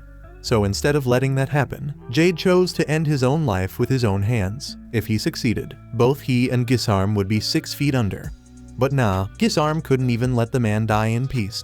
When Jade was about to kick the bucket, Gisarm just healed all the damage in an instant. The other demons are getting restless about taking over a blighted person's body, so Gisarm grabs Ren and sarcastically warns the demons to watch out because she's got some deadly ass poison that killed her parents at birth. Even though they're all seething with anger, they can't do jack shit to stop Gisarm. Homeboy inspects Ren's body, planning to take her over, but he pauses when he spots the spell Lloyd had put on her. He's pissed as hell that someone would dare to mark his property, so he uses some cursed speech to force Ren to spill who did this. Ren, fueled by sheer willpower and loyalty to Lloyd, resists the urge to rat him out at first, but Gisarm keeps screaming in her face, demanding to know who gave her that mark. Out of nowhere, barriers pop up around all the Assassin's Guild members, and a freaking massive death laser obliterates everything around. But the one who cast the laser is Lloyd, and he looks like he's pissed. The demons are straight up terrified after witnessing the insane power Lloyd just dropped. But before Lloyd goes into full-on rampage, he heads over to check on the Assassin's Guild crew. He patches up Ren's injury and tells them Grim already filled him in on what went down, so he wants them to bounce ASAP. Since the demons are targeting the guild, it makes zero sense for them to stick around and get themselves killed. That's why Lloyd orders them to scram so he can handle the rest on his own. Ren protests, but Galilei shuts her down and grabs her, so they can make a run for it. He knows Ren feels she should stick around to help, but they'd just be in the way, plus they're no match for Gizarm. It's best if Lloyd takes care of things. At the same time, the demons are still lost in it, convinced Gizarm was wiped out by Lloyd's blast. But then Gizarm teleports back up to the surface and Furious orders the other demons to chase the Assassin's Guild immediately. They're crazy good at hiding, so if they get away, Gizarm might never track them down again. Not letting them escape, Lloyd fires off several more death lasers, blasting every demon in the castle grounds except for Gizarm, who manages to teleport out of harm's way. A couple of demons try to ambush Lloyd while he's distracted, and Gizarm seizes the chance to unleash his cursed speech, telling Lloyd to kick it. Lloyd sees it coming and has already set up a barrier to block the attack. But to his shock, the spell slides right through his shield. With his brain on Quicksilver timing, Lloyd still has plenty of time to react. While dodging might seem smart, he's also curious to see what happens if he lets it hit him. But before he does something reckless, Grim forces him to dodge the cursed word, and it collides with one of the demons, killing it on the spot. Lloyd then uses his analysis magic to review the aftermath. And it turns out the death spell wiped out even the demon inhabiting the body, its death ultimately caused by cardiac arrest. Grim's telling Lloyd to bail on fighting Gizarm cause it's way too damn dangerous. Gizarm's magic doesn't even need a spell, it just taps his mana and creates an effect on its own. Kind of like Crow's cursed speech, but way more refined. When using a normal spell, a barrier can block its effects. But when an attack comes straight from raw mana, the barrier acts more like a net. Solid blows are blocked, but mana just slips right through. If they were dealing with someone like Pazuzu, Lloyd could easily crush any attack he threw. But Gizarm's mana could actually pierce Lloyd's heart if he isn't careful. Gizarm looks down at the demons that survived Lloyd's death ray and shows nothing but contempt for them. Grim explains to Lloyd that demons are ranked in 10 classes, so the ones down there are 10 th class, basically trash. For reference, Pazuzu was an E-class demon, and Grim himself is a 3rd class demon. Lloyd figures that would make Gizarm a 1st class demon, but it's actually far worse. Gizarm is demon royalty, a demon lord. His power is so monstrous that even 100 1st-class demons wouldn't stand a chance against him. Lloyd might be amazing, but Grim believes even he is outmatched this time and orders everyone to scram. Yet Lloyd keeps flying closer to Gizarm instead. Gizarm then asks who Lloyd is, and he introduces himself as the 7th Prince. Gizarm vaguely recalls something from Jade's memories about wanting to meet Lloyd, though he doesn't bother remembering the details. Lloyd admits he'd have loved to meet Jade, but now he's never gonna get the chance because of Gizarm. Gizarm fires back, upset that Lloyd just showed up and started blasting his minions and wrecking his base. They both have scores to settle, and they look just as crazy and amped to get things started. Meanwhile, Grim once again suggests that Lloyd should run while he still has a chance to escape. Lloyd admits that taking out Gizarm isn't as easy as smashing the demon he decimated on the ground. Grim is shocked that Lloyd would call that routine easy. Even though he always said 10 th class demons are trash, they're still pretty tough and naturally resistant to sorcery. Gizarm is chomping at the bit to get the fight started, so he uses his mana to form a tiny spike and launches it straight at Lloyd, nearly busting through his barrier. Even if it didn't go all the way, it's the first time Grim has seen anything actually damage Lloyd's shield, which sends Grim into a panic. Gizarm is impressed with the durability of Lloyd's barrier, but he wants to see how it holds up when he isn't holding back. He then fires off several mana sword projectiles at Lloyd. Lloyd starts a series of evasive maneuvers to minimize the damage, but he still loses a lot of his shield layers in the process. Lloyd gets so wrapped up dodging the swords that he forgets Gizarm can teleport. He's taken aback when Gizarm suddenly appears right in front of him and shatters the barrier with a single kick. The blow sends Lloyd flying straight into a sword, so he thinks fast and casts an earth puppet spell to shield himself from getting impaled. Galilei and the others watch in awe at the scale of the battle between Lloyd and Gizarm, and even the demons are stunned until both sides realize they're all on the same bridge, and the demons start chasing the assassins. Galilei turns to Babylon, who's been struggling to clear the gate, and orders him to speed up so they can pass. At the same moment, Lloyd is still deep in combat with Gizarm, and Grim is already in tears. But Lloyd doesn't care about feelings, he simply calls on Grim for backup. Gizarm is flabbergasted that Lloyd managed to dodge his attack completely unharmed, and the only time he managed to put pressure on Lloyd was when he teleported. Lloyd fires back that the teleportation ability isn't even his to use. Gizarm sees it differently. Since he stole Jade's body and Jade never could control that power in the first place, he believes he deserves it. Humans can't control abilities like that without a spell, but for a demon born as a mana master, it comes naturally. It's only natural he'd claim that gift for himself, and now he's fixin' to show Lloyd what proper teleportation looks like in battle. Gizarm summons more mana swords and starts mocking Lloyd, daring him to attack, dodge, or even run. But when Lloyd takes a stab in the back, Gizarm laughs, declaring he never had a choice. With teleportation, there's no need to launch projectiles in the usual way.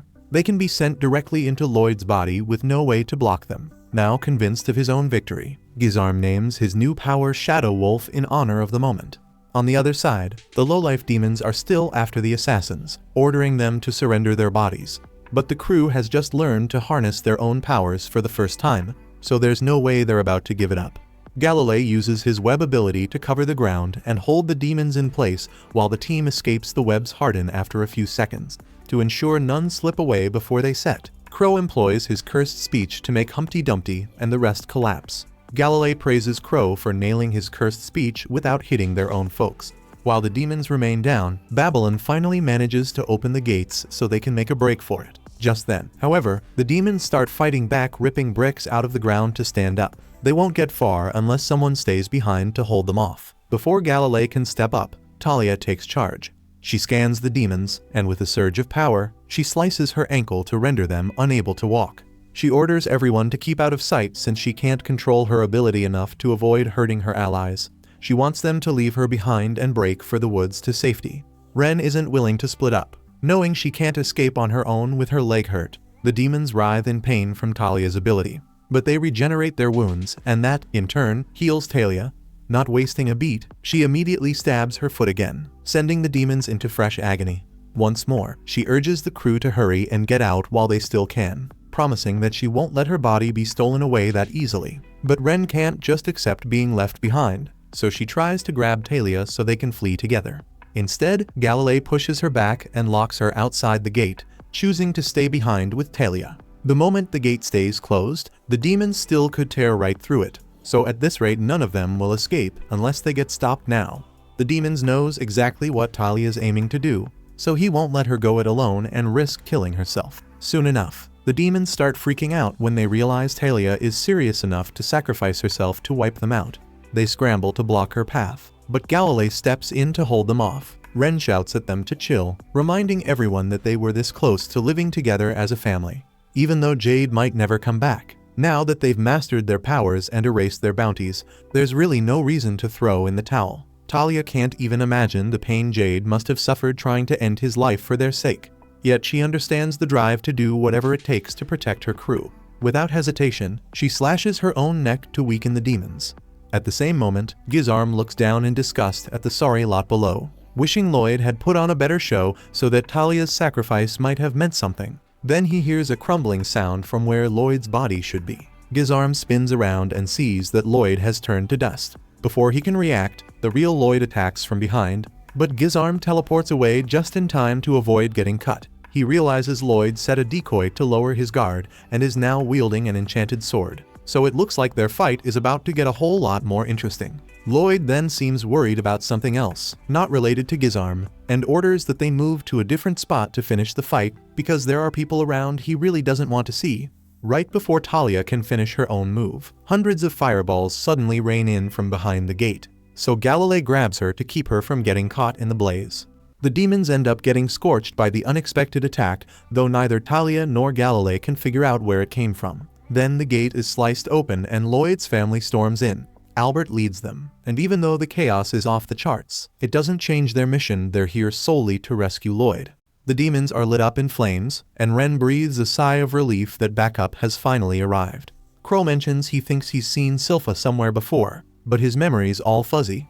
Albert and Silpha catch wind of it and spin around to give them a murderous glare. In no time, the assassins are on their knees, shaking in fear as Albert mulls over what to do with them. Diane pipes up that the demon horde should be handled first, but Silpha insists that sorting out the Assassin's Guild is the top priority. She levels her sword at them and demands to know where Lloyd is. The crew freaks out, and then Silpha whips out a pocket watch, warning that for every lie they spin, she'll off one of them. Galilei starts shaking and stuttering as he confesses that Lloyd's currently locked in battle at the castle. Albert then asks who exactly Lloyd is fighting and why. Ren blurts out that he's taking on the demon boss for their sake, but Babylon cuts her off, reminding everyone of what the sleepy Lloyd had made them promise earlier when they were eating, that they'd keep his strength and grim under wraps from the palace folk. When Galilei asked why he wanted to keep it secret, Lloyd said he didn't want any extra attention to distract him from his magic studies. Now Ren wonders what she should say, and Silpha announces that their 1 minute of silence is almost up. In a panic, Ren blurts that Lloyd is battling a total loser right now. The others try to back her up, but they end up sounding like a bunch of clowns, and Silpha doesn't trust a word they say. She prepares to finish Ren off, but Albert steps in. Galilei and the rest start buttering up Albert, insisting that a kind, wise guy like him would surely listen. But Albert snaps and orders them to shut it all down. He pulls out Lloyd's underwear they'd found in the assassin's HQ and demands to know why Lloyd would fight for people who dared strip him naked. Galilei stammers that the garments were just soaked in his fluids and left to dry, not realizing how incriminating that sounds. Albert and Silpha are in full murder mode, but Ren stands up, admitting that outcasts like them aren't easily trusted, and she's ready to take any punishment they dish out. At that moment, she insists they trust her just this once, explaining that the demons stole Jade, her dearest, and that Lloyd is fighting them because of that loss. Everyone falls silent, mulling over her words. Suddenly, a demon-possessed human lunges at her, but out of nowhere, Princess Alice rides in on her majestic fox, Luru. The fox bites and devours the attacker, and Alice declares they can trust her because if Ren had any ill will, Luru would have gobbled her up first. Albert decides to take his sister's word and declares that the demons are now their top priority. He orders Silpha to track down and retrieve Lloyd, and she sets off without delay. Ren clings tightly to Silpha, protesting that Lloyd is fighting some total weakling and doesn't need backup. But Silpha warns her to let go or she'll strike, and Ren holds on despite her fear. Soon, Ren spots a teleportation circle hovering in the air, and before anyone can react, dark energy spears rain down, ripping the bridge apart. Diane peers over and sees the demons scrambling to cross the river and flank them. Albert panics, realizing that if the fiends get behind, they'll be trapped, and orders his soldiers to retreat. Silpha is distraught, having been so close to reaching Lloyd. It turns out Gizarm attacked the bridge on Lloyd's orders to let the fight run free. As Gizarm watches the forces fall back, he tells Lloyd to resume the battle. Gizarm snaps his fingers and teleports a barrage of spears straight at Lloyd's spot, aiming to stab him. But Lloyd evades the assault with impressive speed. Gizarm sends more dark spears in hot pursuit, yet Lloyd stays locked on his sword. Glancing down, he sees Albert and his crew keeping the fleeing demons in check with their magic swords, which convinces him that he can now fight without holding back. The demons on the ground are set ablaze by the knight's fire attack. Though they scream in pain and feel the burn, their bodies regenerate every bit of damage, leaving the battlefield in a chaotic, relentless struggle. Even though the demons are built tough against magic, Albert isn't sure if he should off them since they're still in human bodies. Out of the blue, Diane whips out his special magic sword and chucks a giant fireball at the fiends, blasting them away in a massive explosion. But that doesn't work at all, and even the knights wielding their magic swords are running low on stamina. This has Albert stressed out, wondering what to do next. He figures they gotta switch tactics to let Luru and Silpha get in close and take on the demons. When he turns to check if they're ready, he finds that Silpha is missing. Silpha had scaled up on Shiro, and is now leading him to the broken end of the bridge, urging him to rush toward Lloyd. Galilei and the others tell her it's impossible, and she realizes it too. Yet she keeps coming up with wild, foolish ways to cross the shattered bridge. Shiro, desperate to see his master, takes a leap of faith but ends up falling into the river. Just then, as Silpha is about to jump after him, someone climbs up the bridge and attacks her. She dodges the first strike and then draws her swords to block the rest. The attacker turns out to be the Humpty Dumpty demon, who compliments Silpha's skill and declares that she's good, but not as good as him. He boasts that while his lackeys here are just 10th class demons, he is an 8th class demon and a master of the demon blade technique. Silpha ponders the demon class system, wondering what class Pazuzu might be, but it doesn't matter because Humpty Dumpty still seems a lot weaker than him. Meanwhile, Albert is still trying to figure out if there's any way to save the people possessed by the demons when one suddenly launches a surprise attack on him. No one's ready to fend it off, but out of the blue, Babylon shows up to rescue the prince. He He grabs the demon's neck and twists it 180 degrees. Albert thanks him and remarks that Babylon didn't even hesitate to deal such fatal damage. Babylon tells him he's a stand-up guy, just like their old leader Jade. He adds that even though they're assassins, they don't take life and death lightly, and he went all out earlier because the demon-possessed were already finished. The demon tries to recover from the damage it just took, while Babylon tells Albert there's no saving those demon-possessed fools because their minds are long dead. Soon enough, the demon collapses after failing to regenerate its body. Seeing Babylon's words and the gruesome sight makes Albert realize what must be done. He storms up to the blazing demons and pulls out his magic sword. With a few quick hand signs like something out of a ninja flick, he activates a heavy flame spell. He wants to apologize to the people of Lordost for not being able to save them, but he's determined to set them free from their suffering instead.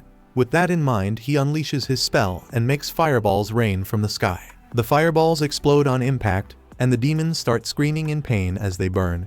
Albert orders his knights to stop holding back and put every bit of strength into wiping out the enemy. On the flip side, Silpha launches a flurry of fast strikes at Humpty Dumpty, who keeps blocking and backing off. The demon jumps up and uses a drilling move to push Silpha back, but she just deflects his blow. The demon takes to the air again and sends out a series of flying slashes, yet Silpha fends them off with ease. Suddenly, they both launch a special move, charging at each other full throttle. Their collision is so fast it's like an unplanned dance, and they seem evenly matched at this point. They keep trading special attacks, and the shockwaves alone are enough to damage the bridge. Eventually, they separate. As Silpha lands, her hairband snaps and blood trickles down her forehead. Humpty Dumpty has taken a similar beating, but he recovers easily thanks to his demonic powers. He starts laughing, claiming that humans will never beat demons. Still, he admits that Silpha is strong, which is why he now craves her power. He boasts that by taking her body, he'll master both his technique and hers. Then he shifts his stance and charges at Silpha using the Lordost's sword technique. She reacts a bit late, and her dress gets cut off as she narrowly dodges his attack. Humpty claims the previous owner of this body was a real hard worker and a top-notch martial artist. He points to his calloused hands as proof of how much sweat and grit went into his training. He boasts that he's got all the memories of that former master locked inside and plans to use them to his advantage. He goes on to say that to demons like him, humans are nothing more than a suit of clothes, and now he's fixin' to take over Silpha. Silpha doesn't take those words kindly. She leaps high into the air to unleash the same demonic technique Humpty once used. Stunned, Humpty barely manages to block her move at the last second.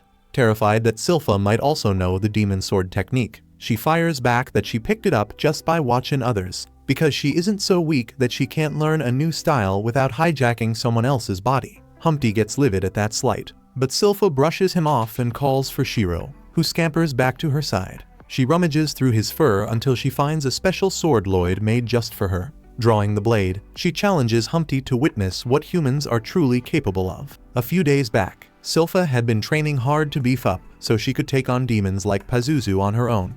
When she swung the sword with all her might, it bent and even the dummy target started spinning wildly before toppling over. Disappointed, she was about to give up when Lloyd and Diane showed up with a brand new sword. She lights up at the sight of it, and Lloyd explains that it's a magic sword, but he didn't load it with any flashy spells.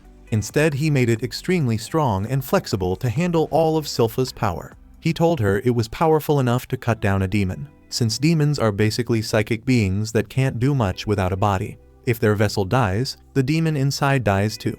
Silpha then asks Lloyd why he chose those spells for her sword. Nervously, he admits that she always seems to hold back when she swings, so he figured she might be worried it would break. That's why he built her a sword that wouldn't crack. Overjoyed, Silpha throws her arms around Lloyd, thanking him for taking such good care of her. Diane cuts in and suggests they give the sword a name. Silpha, still stung by her failure against Pazuzu, decides to christen it Demonbane as a vow never to lose to another demon again. She draws Demonbane and vows to prove the name's worth right now. Humpty fumes at her, sweat dripping from his nervousness, and calls Silpha delusional for thinking she can best him. He laughs and declares that this kingdom is doomed to fall to the demons, simply for the thrill of it. Humpty goes on to claim that Gizarm orchestrated the whole elaborate scheme to lure Jade here, making his underlings possess the bodies of the people of Lordost and spreading rumors of war. Jade had no option but to return home to avoid that war, a decision that turned out to be fatal. The assassins are livid upon hearing about the demon's heinous acts against Jade, and Ren can barely hold back her fury. She charges at Humpty for revenge, but Silpha slaps her, telling her to back off because she's getting in the way. Taking a firm stance, Silpha promises Ren not to worry because she will avenge Jade and ensure the demons never destroy this kingdom. Humpty vows to prove her wrong with his ultimate move. He charges at Silpha, but she swiftly draws her blade, slashes him, and sheaths it before he can react. Humpty's body is torn into many small pieces, and blood splatters everywhere as he dies. Silpha then wraps her sword in a delicate lace and glances back at her fallen foe, looking utterly cold and menacing. Silpha strides over to Humpty and gracefully drops to her knees in front of his remains. She says that before a demon took over his body, he must have been a revered warrior and swordsman, and she would have loved nothing more than to spar with him. The assassins are paying their respects too, and Silpha notices Ren crying hard. She asks if Ren ever knew the man, and Ren replies she did not, but she feels deep sorrow for him. Rising, Silpha dusts off her clothes and tells Ren and the others that perhaps they aren't really cut out to be assassins. By now, Galilei and Crow have figured out that Silpha is the legendary adventurer they once battled. All of a sudden, an explosion rocks the area behind them, and in the next instant thick scorching steam fills the scene. Silpha looks bewildered as the assassins barely see that the entire river seems to have evaporated. Then Ren realizes that Lloyd must be involved in this mess, and she can only worry about him. A few minutes earlier, while Lloyd was soaring through the air, Gizarm had launched discs crafted from his dark energy spears at him. Lloyd dodged them as he flew near the river, but knew he needed a new strategy to face them. The spear discs kept chasing him, shattering the decoy barriers he left behind. In between, they randomly fired additional spears in his direction, forcing Lloyd to constantly improvise new diversions. The spears sliced through ordinary barriers with ease, but Lloyd was protected by a heavy-duty shield, so they couldn't reach him. Right when he thinks he's safe, a magical ribbon coiled around one of the spears starts unraveling and seeping through his barrier. Lloyd realizes that this is Gizarm's cursed speech at work. He managed to reshape it for better control. With no other option, Lloyd is forced to break his heavy-duty barrier to escape the relentless cursed attack. Even though cursed speech means instant death, Lloyd figures it travels slow compared to the spears. But with Gizarm mixing them up so skillfully, dodging the constant attacks is proving to be a real pain. While Lloyd is mulling it over, several teleportation circles pop up around him, forcing him to bounce quickly as dark spears appear instantly, a move Gizarm calls Shadow Wolf. Lloyd jets away from the scene, troubled by the fact that Shadow Wolf is the toughest thing he's facing right now, making him stay on the move at breakneck speed. He knows if he slows down even a couple of seconds, Gizarm will pin him down and land a crushing hit. On top of that, Gizarm has infinite mana since he's a demon and can keep launching non-stop attacks until his enemy is exhausted. Lloyd is pissed and decides to turn the tables. He uses his double casting technique to fire off a powerful spell in under 2 seconds, summoning a giant flame golem that charges at Gizarm with a massive punch. Lloyd can only watch, equal parts angry and amused. Gizarm figures the golem won't kill him and, not wanting his gear to burn, teleports out of harm's way. The golem slams into the river below, evaporating all the water and blanketing the entire castle in thick steam. Now Lloyd wonders if that was the best move since he can't see a damn thing. He taps into his Kai techniques to pinpoint Gizarm's location and finds him not far off but completely still. Lloyd is busy weighing his next move when a panicky Grim urges him to move fast or Gizarm will nail him with Shadow Wolf. Lloyd agrees and jets off, trying to figure out a way to stop his enemy from using Shadow Wolf. Then a thought hits him. He wonders why Gizarm didn't attack him earlier while he was standing still in the steam, and that makes him wonder exactly how Gizarm is tracking him. Lloyd recalls that Gizarm once sent a letter to the Assassin's HQ, warning his underlings that if they hid, he wouldn't be able to track them down. Lloyd figures Gizarm needs a clear view of his teleport spot, so he starts sprinting away, using the thick steam as cover, and orders Grim to stay silent as they follow the demon. Gizarm, stumbling in total darkness, admits that evaporating the river was a clever move by Lloyd, but he's forced to wait for the steam to clear.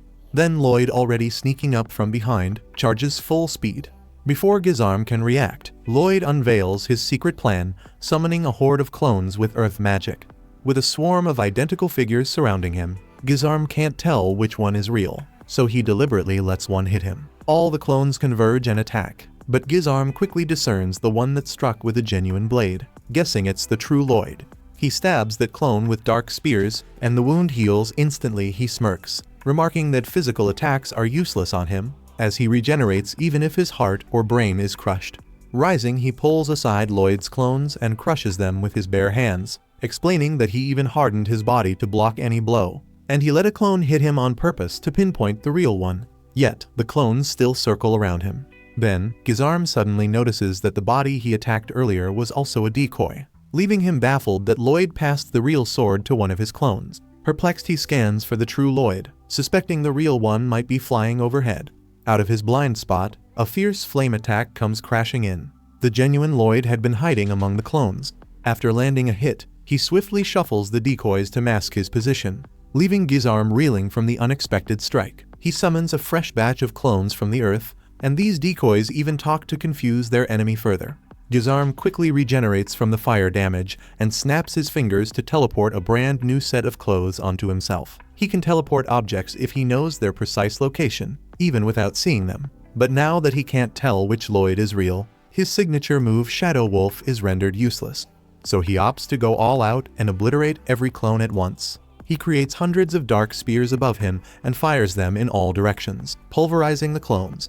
One of the spears is caught by a barrier, and Gizarm immediately realizes that it belongs to the real Lloyd. He teleports behind that target and crushes its head, only to find it was a decoy too. Intrigued, Gizarm continues his relentless onslaught, dismantling most of the clones while plotting how to flush out the genuine Lloyd.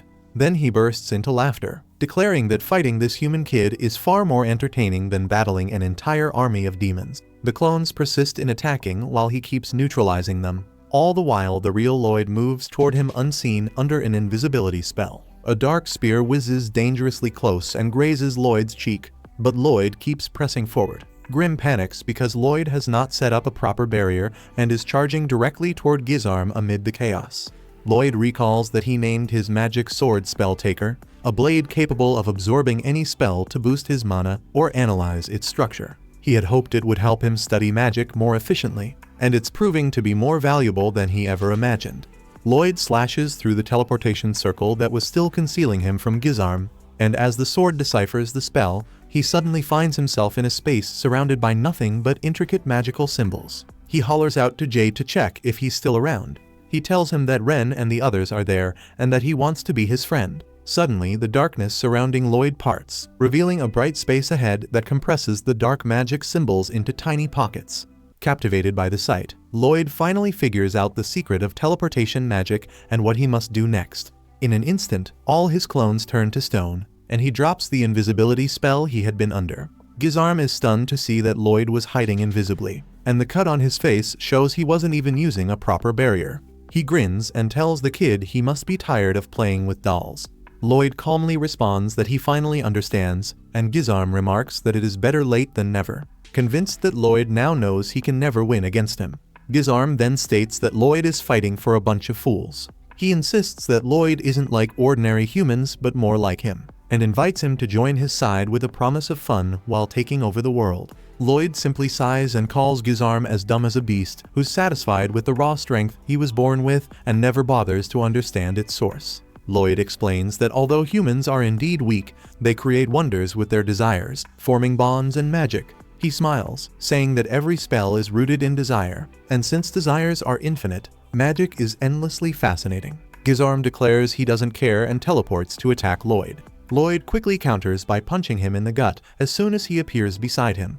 Gizarm can only scream in agony as his bones are crushed and he collapses to the ground, gagging and foaming. Lloyd mocks him by saying he didn't even use mana for that blow, it was simply a Kai-infused punch.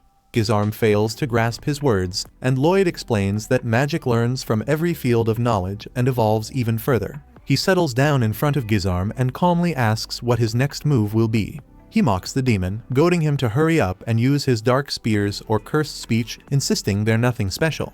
Gizarm flies into a rage and stands up, laughing at Lloyd's nerve to talk to a demon like that. Lloyd then asks if Gizarm remembers the last words Jade spoke before dying. Gizarm recalls that desperate, withered Jade had promised he'd lose just before he died. That memory infuriates Gizarm, and he curses both Jade and Lloyd as he teleports in to attack. Lloyd immediately kicks him as soon as Gizarm appears, sending him screaming and rolling on the ground. Lloyd takes off after him and unleashes a barrage of fierce, Kai-infused kicks that drag Gizarm across the earth. Gizarm tries to teleport away, but Lloyd is right there and lands a brutal kick to his mouth. Gizarm tries to steady himself and rethink his strategy, but Lloyd gives him no room to breathe. He spins Gizarm around by the leg and slams him to the ground before pounding him relentlessly. Gizarm teleports away again, but Lloyd seems to know exactly where he'll reappear and kicks him in the face as soon as he pops back up. Gizarm crashes into a nearby boulder, shattering it, and Lloyd then uses double casting to launch a mighty attack that propels Gizarm through the castle wall and into a gaping hole created earlier. Gizarm continues screaming in pain until another vicious kick from Lloyd sends him plummeting toward the magma below. Knowing that a fall into magma would be fatal even for him, Gizarm attempts to teleport away, but Lloyd appears at every spot he tries to vanish to, repeatedly knocking him upward. Frustrated, Lloyd asks the battered demon if he has any other tricks left. If not, then Gizarm will have to face his end. Finally, Gizarm snaps and warns Lloyd not to underestimate a demon lord. He reveals his ultimate technique. As a demon lord, he can manipulate the ambient mana at will, gathering it into a massive black sphere. He tells Lloyd that no matter what, his greatest attack is one Lloyd simply cannot defend against. Gizarm hurls the dark sphere at Lloyd, but Lloyd doesn't seem too bothered. Instead, he casually lifts his hand and makes it vanish. Gizarm is in shock over what just happened to his signature move, so he demands an explanation from Lloyd, but there's really nothing to explain. Lloyd simply nullified it using the same technique. Gizarm can't wrap his head around the idea that a human like Lloyd could pull off such a mighty spell. Yet Lloyd proves him wrong right then and there. A few years back, he picked up this spell while devouring every magic book he could get his hands on. After a night of causing mountains to explode with it, Lloyd got curious about what might happen if he cast 2 copies of the spell simultaneously. To satisfy that curiosity, he set up a massive collision of spells. Gizarm still finds it hard to believe that Lloyd could manage something like that, especially since using the spell even once guzzles a ridiculous amount of mana. But when Lloyd made the spells collide, they just fizzled out into nothing. If he had to describe his reaction, he'd say he was as let down as he is now by Gizarm's lack of any new tricks. Gizarm launches into a tirade, insisting that a mere mortal shouldn't talk back to him with such disrespect. Meanwhile, Lloyd isn't even listening, he's busy sneezing. Gizarm finds that even more infuriating, so he teleports right behind Lloyd and grabs his head. However, he instantly regrets it as he gets a first-hand taste of the raw power Lloyd wields. Frozen in terror, Gizarm watches as Lloyd reveals he has one more thing to test. He wonders aloud if the Void spell can kill a demon like him. Without hesitation, Lloyd summons a cluster of Void spells that close in on Gizarm. Gizarm tries to teleport away, but since Lloyd has nailed the teleportation tracking, he still manages to land a hit. Back on the ground, thanks to all the fog, the demons couldn't see a thing. But Luru, Shiro, and Silpha kept on fighting using their sharp sense of smell. As she sliced through the demons, she noticed they were oddly weaker than before. Ren explained it was because of her poison. She was trying her best to hit only the demons, though her control wasn't perfect. So Silpha had to be careful about taking too many deep breaths. Albert, on the other hand, couldn't do much without his sight and was just waiting for sunrise to bring some light. When he checked his watch, he was shocked to see that it was already morning, even though the sky stayed dark for some reason. High above the castle, Lloyd's mana still blanketed the area, and Gizarm was being sucked into the void spell Lloyd had cast. No amount of regeneration was going to help him. Realizing he was doomed if things continued, Gizarm decided to ditch his body and make a run for it. But Jade's body clung on and wouldn't let him go. Out of options, Gizarm started playing mind games, pretending to be Jade to bait Lloyd into releasing him. But Lloyd was too sharp for that and doubled down on the spell, crushing Gizarm and finishing him off once and for all. Once Lloyd was sure Gizarm was dead, he concealed his mana again and let daylight finally shine. As Ren looked up at the sky, she recalled a time when Jade had told them stories about Lloyd. Rumors had swirled about the 7th Prince of Saloum, even though Lloyd wasn't a contender for the throne. There were plenty of wild tales about him. One tale even mentioned a huge explosion on the day he was born. The castle tried to cover it up by calling it a gender reveal party gone wrong, but Jade swore it was really Lloyd unleashing a spell as soon as he was born. Most of the others found it hard to believe, though Jade still thought it was one cool story. If someone could be naturally gifted enough to work magic from birth, maybe Lloyd could someday help them shake off their curses and finally live in the light. Back then it was just a joke, but none of them ever imagined it would turn out this way. After everything was settled, Lloyd and Grimm teamed up to build a memorial for Jade. Grimm wonders if it's really okay for the memorial to be so far from the others. Lloyd says it fits since there's nobody left to bury and it's more about remembering him. Grimm then changes the subject, saying he's really impressed that Lloyd managed to hit Gizarm with the void spell even though it moves pretty slowly. Lloyd explains it was all about analyzing the teleportation to know exactly when it was going to trigger. Once he figured that out, he simply linked it to his reflexes so he could dodge any attack and chase Gizarm whenever he tried to escape. That doesn't mean the fight was easy for him. Gizarm was definitely strong and could have killed Lloyd if he slipped up even once. It was a reckless move to try and analyze the teleportation in the middle of the fight. But Lloyd had to do it if he wanted to land a hit on Gizarm. More than anything, he wasn't satisfied until he figured out how teleportation really worked. Yet he can't even claim credit for discovering it since everything was already set up for him. In his final moments, Jade had transcribed the teleportation spell and left it behind, knowing someone would eventually use it to kill Gizarm. In the end, it was Jade who really saved the day. A while later, Albert shows up and asks who the grave is for. Lloyd can't explain, but Albert says he already knows. It's the grave of the former leader of the Assassin's Guild and the previous ruler of Lordos Jade. The Assassin's Guild told him they heard about Jade's revolt and asked for Lloyd's help. Lloyd just goes along with it since the guild spun the story to cover for him. According to what they told Albert, Lloyd even helped defeat the demon that had possessed Jade's body. But even if their intentions were pure, they still made a living by killing all this time, and they essentially kidnapped a member of the royal family to force him into a war. These charges are serious enough to warrant execution, but they insist they're ready to atone for their sins by serving Lloyd for the rest of their lives, and they mean it. So Albert asks Lloyd one simple question: this isn't just about taking in a pet or something trivial. If Lloyd agrees to have the Assassin's Guild as his retainers, every move they make becomes his responsibility, and he'll be held accountable for any harm they cause. Lloyd tells him he understands and is willing to take on that duty from now on. This is the first time anyone has seen Lloyd show genuine care for others. Albert reminds him that just because he's the 7th prince doesn't mean people don't care about him or his actions. Beyond being a prince, he's first and foremost Albert's beloved little brother. And that bond runs deep, maybe even a bit too deep. Just then, Tao comes running in after hearing that Lloyd was in trouble and rushes over, only to realize she's already missed all the action. Feeling embarrassed, she turns to leave while Albert chases after her because he never got the chance to thank her properly last time. And soon everyone follows him. When they're alone, Grimm remarks that he's surprised Lloyd has such a gentle side. Lloyd denies any sentimentality, saying he's only taking in the Assassin's Guild because they possess special mana that could lead to new magical discoveries. Grimm, however, knows Lloyd truly cares about them. Otherwise, he wouldn't have bothered building a grave for Jade. Eventually, the Assassin's Guild members are freed since Lloyd promised to take responsibility for them, and they vow to serve him with everything they've got to repay his kindness. After that, Albert decides to host a tea party because Tao had requested one a while back. But now that it's happening, she feels a bit nervous with half the royal family present. Albert tells her there's no need to worry about formalities since this is meant to be a celebration, so everyone should just focus on having fun. That settles Tao enough to relax, though Silpha still isn't fond of her and purposely spills tea on Tao, sparking a fight between them. Albert also tells the Assassin's Guild there's no reason for them to hold back since he knows they prefer laid-back parties, so they get loud and drunk in honor of Jade. In the midst of it all, Crow starts crying over Jade's grave while Tao, who never really knew him, can sense he was cute. Talia then makes a move on Albert and tries to get him to have a drink with her, but he refuses because he never drinks on official business. Still, Talia won't give up. When Albert declines, she uses her powers to share her drunken state with him. Albert, who tends to get angry when he's drunk, immediately targets Galilei because he still hasn't explained how Lloyd ended up covered in his sticky fluid. Meanwhile, the other girls gather by the castle river, which has turned into a hot spring from all the heat Lloyd generated.